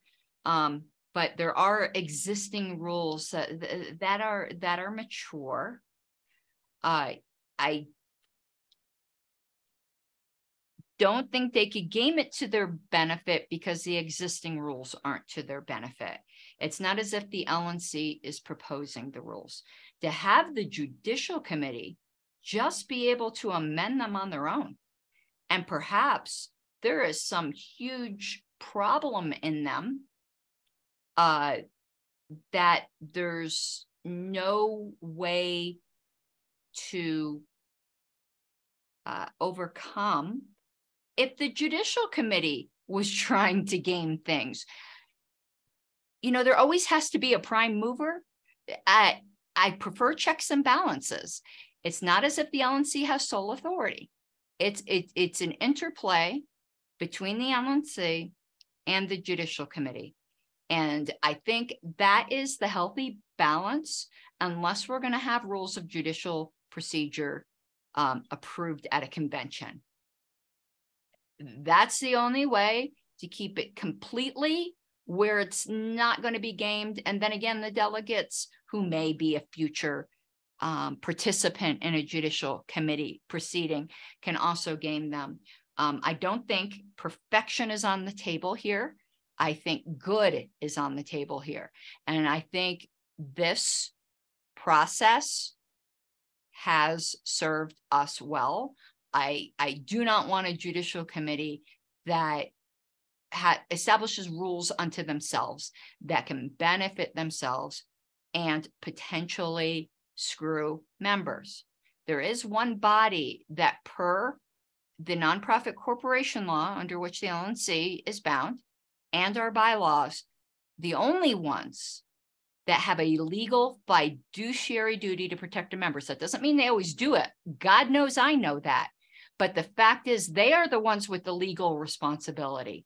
And I am completely opposed to removing the LNC out of this equation. I've never seen it abused. Not saying it couldn't be. Everything can be. But we need a checks and balances here. And just having the judicial committee be able to establish whatever rules they want, with no way to overturn them, because they're the final court until next convention, I don't think that's wise. My second thing here is the only reason that issue of potential unfairness of changing the rules midstream is an issue is because they can change them on their own. If there was a pending appeal and the LNC had to approve them, then the LNC could disapprove them and say resubmit them after the pending appeal. That's the checks and balances, and it stops that potential frustration by people just keeping filing appeals. And because they don't go into effect immediately, that also is a checks and balances there because there's that 60-day window. And I noticed an error in both of these proposals, by the way, which, you know, we can maybe fix later, do a motion to suspend. I don't think we should be getting rid of maintained by the secretary. I do think it should still say a copy of the current rules of appellate procedure shall be maintained by the secretary and appended to these bylaws. Someone's got to be responsible for this, and it's the secretary. I think that's a flaw in both of these proposals. Mr. Molman. No. Did I have Mr. Molman next and then Mr. Brown? I believe I did. Mr. Molman. So philosophically, I like the idea of having the Judicial Committee completely separate from the LNC. Ms. Harless, you brought up some good points, and I don't necessarily have a good answer to rectify them. A rogue JC is no better than a rogue LNC. That's bad. Rogue bodies, where it's not possible to have a special convention or I mean, we only have conventions every 2 years. JC elections are now, unfortunately, in my opinion, every 4 years. Being stuck with a bad JC for 4 years is bad enough. Having a JC that could run completely insane for 4 years would be potentially devastating. I don't know that I have a good answer. I do think there's merit in both. You know, I had originally intended to speak in favor with Mr. Seebeck's proposal, and philosophically, I still believe it's the right way. But I do have serious concerns about a JC that can run completely rogue for 4 years. And I don't think either proposal really addresses that. I think that's just what it is. But I think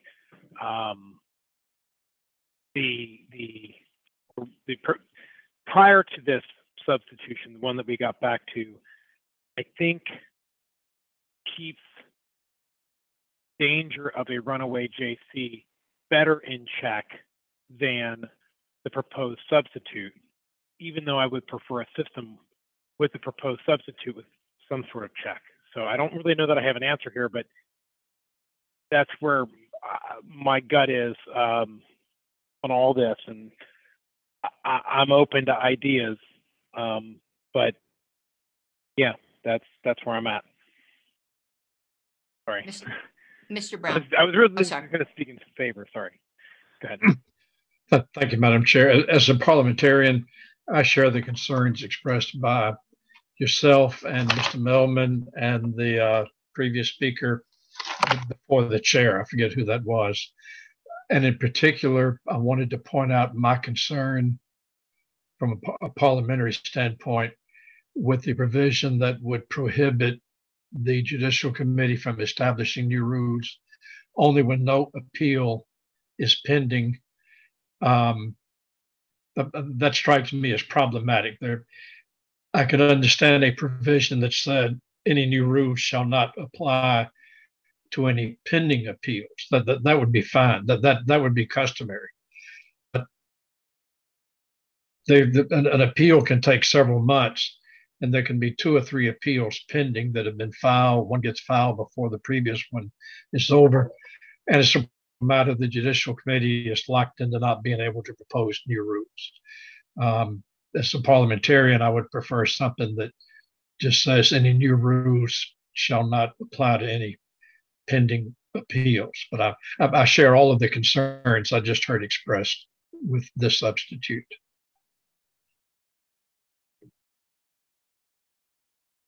Okay, we are coming up on time.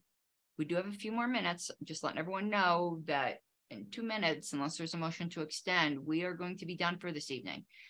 I'm letting Mr. Bracco go first because he hasn't spoken on the substitute. In the interest of letting Mr. Seebeck speak as well, I'd like to make a motion to extend time by 10 minutes. Okay, there's a motion to extend time by 10 minutes. Is there any objection to that motion? Say it verbally, since I don't want people to lose their hands. Okay, hearing none, we're extended for 10 minutes. So we're going to 10:55 Eastern. Mr. Bracco.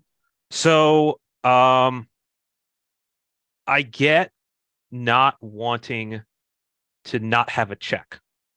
And I get not wanting to have the body that's doing the check be the body that's also being reviewed. I think the least bad option would be maybe a review, but by somebody other than the LNC. And the only people that I can think of is the delegates who elected the JC. So what if we just had, unless like I'm spitballing language here, so don't hold me to it, denied by a majority of the delegates at the convention which elected the JC. Or maybe the most recent conventions, because we could have it like it's like year 3 of the term or something. I don't know. That's my idea. Mr. Seebeck. All right, well, I've heard these arguments, and frankly, they're not persuasive. No court in this country changes their rules of procedure in the middle of a trial. That just doesn't happen. And even they have oversight by other courts in the system to handle that.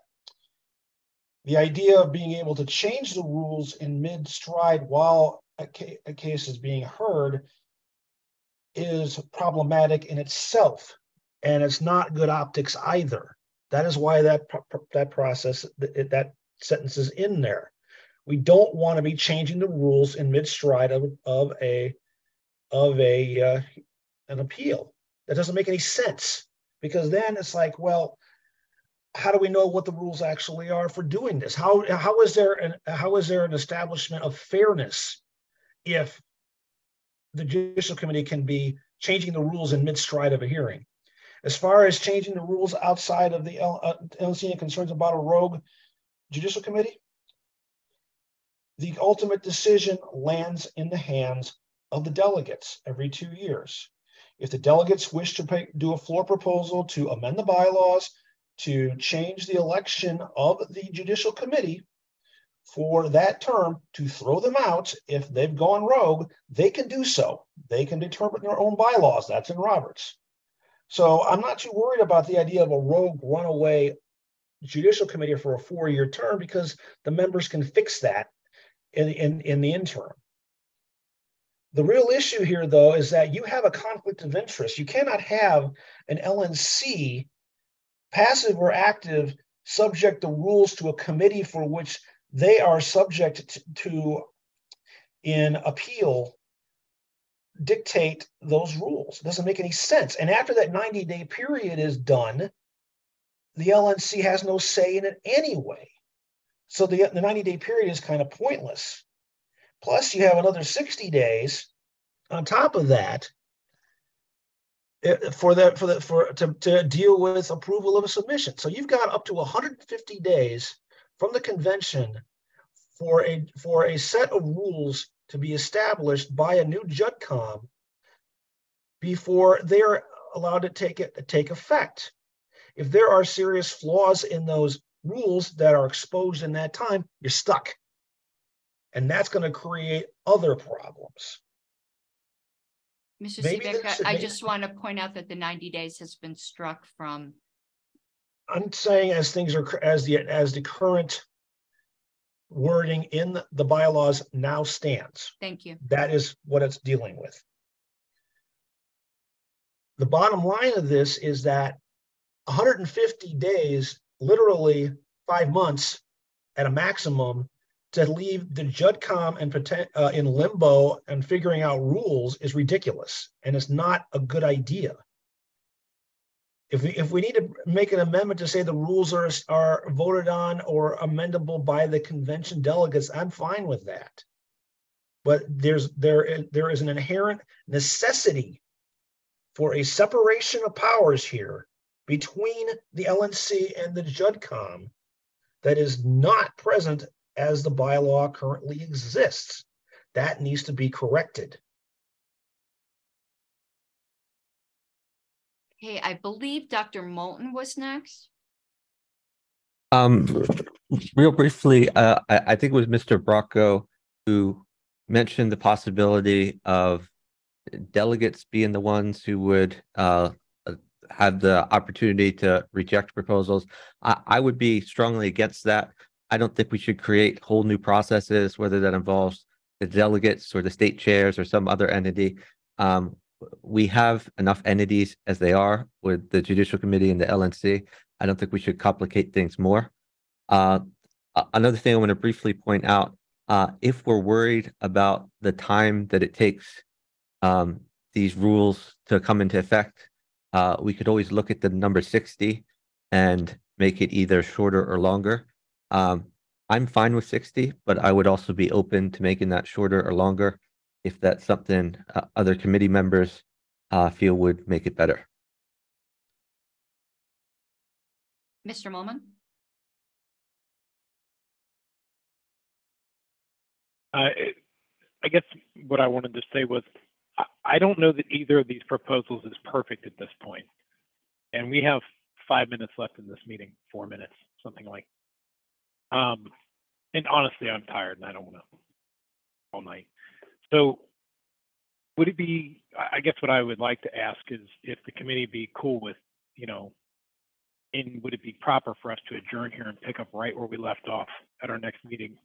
Ideally with both of these proposals, everybody has stuff in writing, perfected.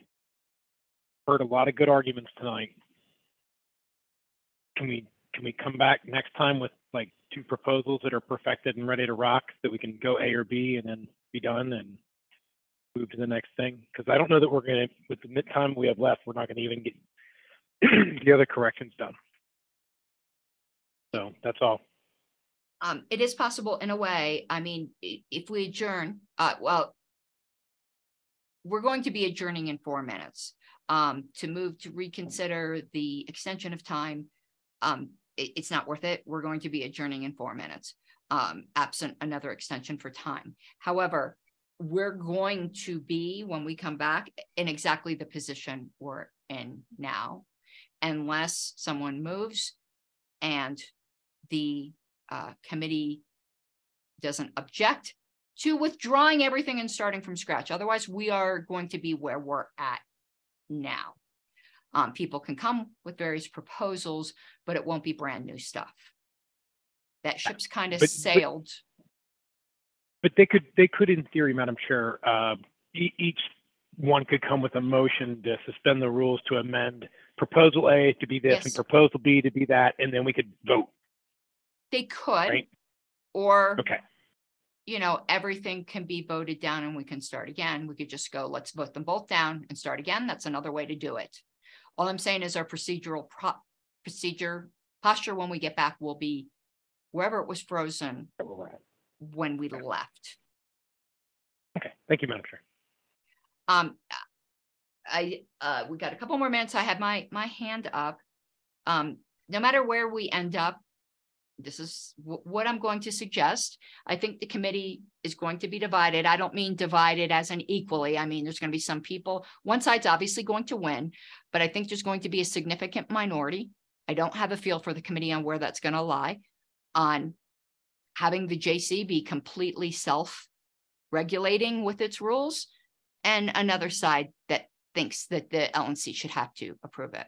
So I'm going to encourage whatever side does not end up on the winning side of that, submit their proposal as a minority report. I think that's where we're going to end up with this. I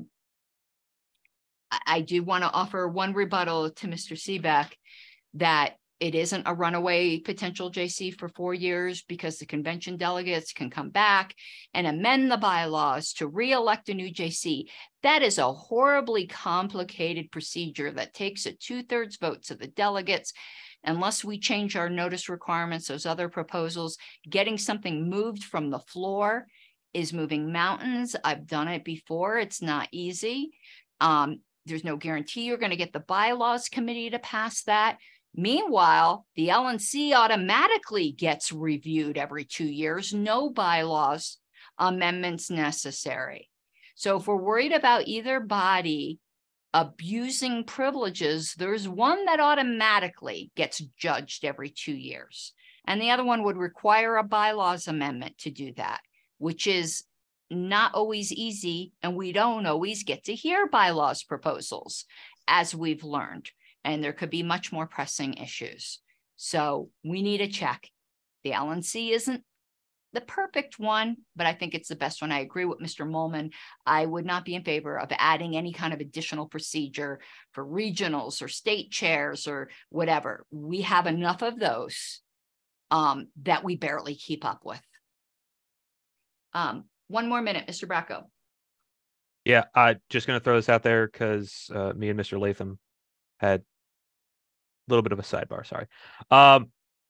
What about like the delegates have to authorize the LNC?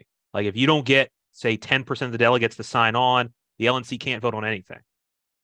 Like I don't know. I'm trying to find a middle ground here, and I'm not sure there is one, but I'm trying. Once the delegates leave convention, Mr. Bracco, there isn't a graceful way to get them to decide on anything. There is precedent for it, though, like appealing to the JC by 10% of the delegates, all that stuff. And it's not easy. Sure, maybe it shouldn't be easy. I think it should be somewhat easy for the JC to adopt rules. No. What I'm saying is not that those people approve. I apologize. I'm going across conversation here, which I would yell at anyone else for doing so. To clarify what I'm saying, you have a mechanism where the LNC can review the JC's rules, same thing, 2/3 vote, all that stuff. However, they can't do that unless the delegates first basically the delegates have to say, hey, LNC, we want you to take a look at this. And if the delegates don't say that, or maybe it's sustaining members or something like that, then the LNC can't say anything. So there has to be some sort of it's an agreement of both. Like the delegates say you should review it, or the sustaining members say whatever threshold you should review it, and then they review it, and maybe it doesn't get 2/3, maybe it does, but there's some kind of check, because what we're talking about here is another nuclear button scenario. We're out of time. Okay. Unless there's some kind of motion to extend, we are going move to extend another 10. Okay, there's a motion to extend by 10 minutes. Objection. There is an objection. Unfortunately, we need to do a very quick roll call. It's going to take a 2/3 vote. Mr. Bracco. I'll vote yes. Well, I'm asking you to do the roll. Oh, yeah. This is Paul Bracco. I'll vote yes. Mr. Siselski. No. Mr. Latham. Why not? Yes. Mr. Martin. Yes. Mr. Molman. Mr. Molman, you might be on mute. Is he here? Mr. Molman? I just returned. I apologize. My phone dropped right as the vote began. No problem. I was going to vote no. I don't think we're going to get this solved tonight. Okay. Mr. Roulette? Yep. Mr. Seebeck? I have to go to work at 6 a.m. No. Mr. Moulton? Dr. Yes. Moulton, sorry. Yes. Mr. Logan? Yes. Okay, current vote is 6 yes, 3 no. All right, there's exactly double yes than no. It passes. Dr. Moulton. Just to clarify, Madam Chair, you are abstaining? Yes, I don't vote unless I'm going to Okay. affect the result. Excuse me, Dr. Moulton.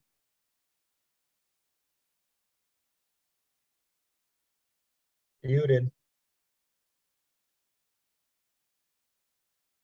Dr. Moulton, you're muted. Oh, I'm sorry. I just want to reiterate that I strongly oppose any effort to throw in delegates or any other weird mechanism I think we should go with the entities we already have. I'm going to quickly say I will strongly oppose adding any convolutions. I absolutely can tell you I am already having meat sweats of having to do that as secretary. So, you know, just as somebody who's been in the sausage factory, that's not a good idea, in my opinion. Would anyone else like to speak?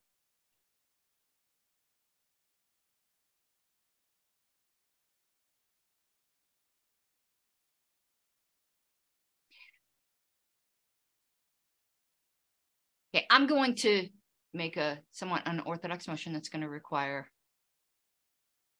I'm making it at the same time, but because the higher threshold will be 2/3, it's going to require a 2/3 vote. Even though if I only made one of them, it would only require a majority.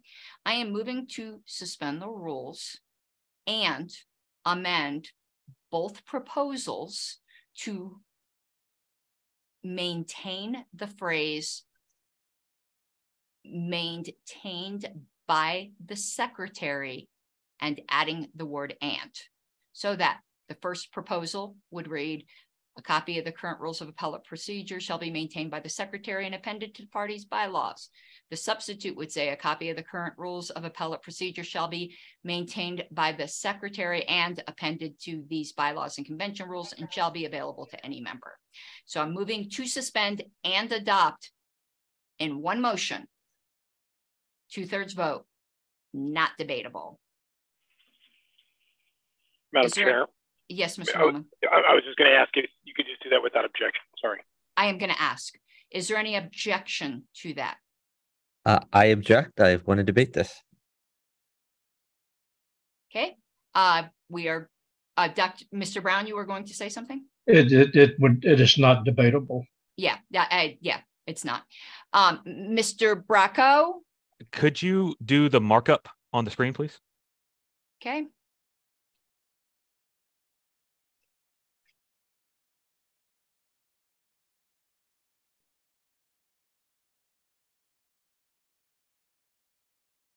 I'm sorry that. I think only one would suffice because it's the same amendment both places, right? Yep. This isn't a strike through.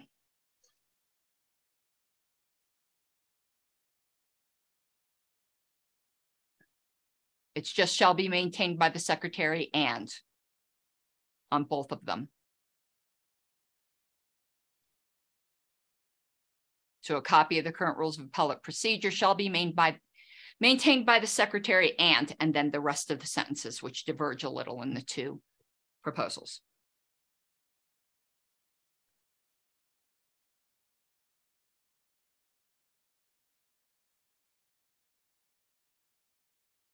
Do you see? Or yeah, I don't believe that shall be is part of it. I think that was not. I don't think you need to amend that. Yeah, that's true.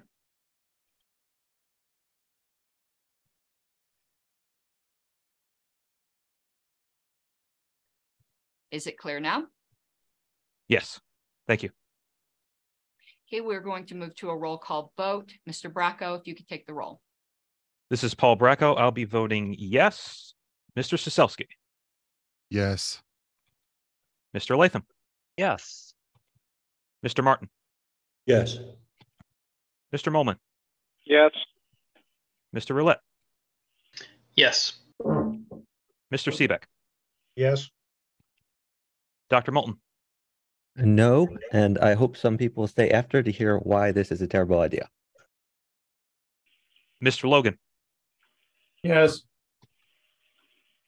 Madam Chair, I believe that is 8 yes and 1 no. So that passes. If there's no objection, in case anyone in the committee in the future wishes to reconsider, I'd like Dr. Molman to have like a minute to explain why he thinks it's a terrible idea, if there's no objection. Dr. Moulton. Dr. Moulton. Oh, may I speak, Madam Chair? Yes. Yeah, well, I just don't think this is the place for it. The chair noted before that Article 18 has promulgation of bylaws, and that's where we should put things like where on the website it should go. I think that's also where we should put that the secretary is the one who maintains the bylaws. We're just saying append it to the bylaws. We can say the secretary maintains the bylaws, but don't put it here. Put it in Article 18. It's just misplaced.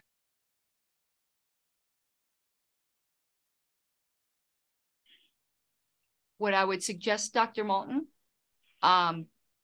is when we get to 18, I think it then opens up an essentially new question where we can go back and revisit this language if it still exists. But right now it's in there. But I do think it would be in order for anyone to move to reconsider this if we change 18. And I'll tell you, as someone who was not on the losing side, if the committee wished, I would be more than willing to move to preserve the reconsideration rights by reconsidering it on your behalf, if that's what the committee wishes to do at a later time. Mr. Molman. I was just going to note that I voted yes, so that I could move to reconsider later. That's why I voted yes. So, because I agree with Dr. Moulton. We wrap it all together and we make it so it publishes. Sorry, I don't want to get into debate here, but yeah. And I'll fix this markup. I don't want you all to wait. So when we get to 18, if a proposal is made there, we can take care of it there. Mr. Bracco. We are at time. I would like the motion to adjourn. Oh, there's no motion needed for time, and there is no objection. Just one comment. If people wish to think on this and don't want to wait until we get to section 18, as Mr. Molman had said, he has reconsideration rights. It would be in order next meeting to reconsider that vote if the committee wished to, or they could wait, or they could leave it be. Just wanted that to be in your head. Okay, we will be adjourned at 11:05 Eastern. And we are going to start in the same, I'll fix up all that markup. We will be in the same procedural position we are in now. When we come to order, I'll make a little link for it so you all can see it. Our next meeting is March 9th. Yay, the Thursday before I leave for an LNC meeting at 8:45 Eastern. So we're adjourned. If anyone wanted to hang out at all to discuss things as we do informally, I'm turning off the recording.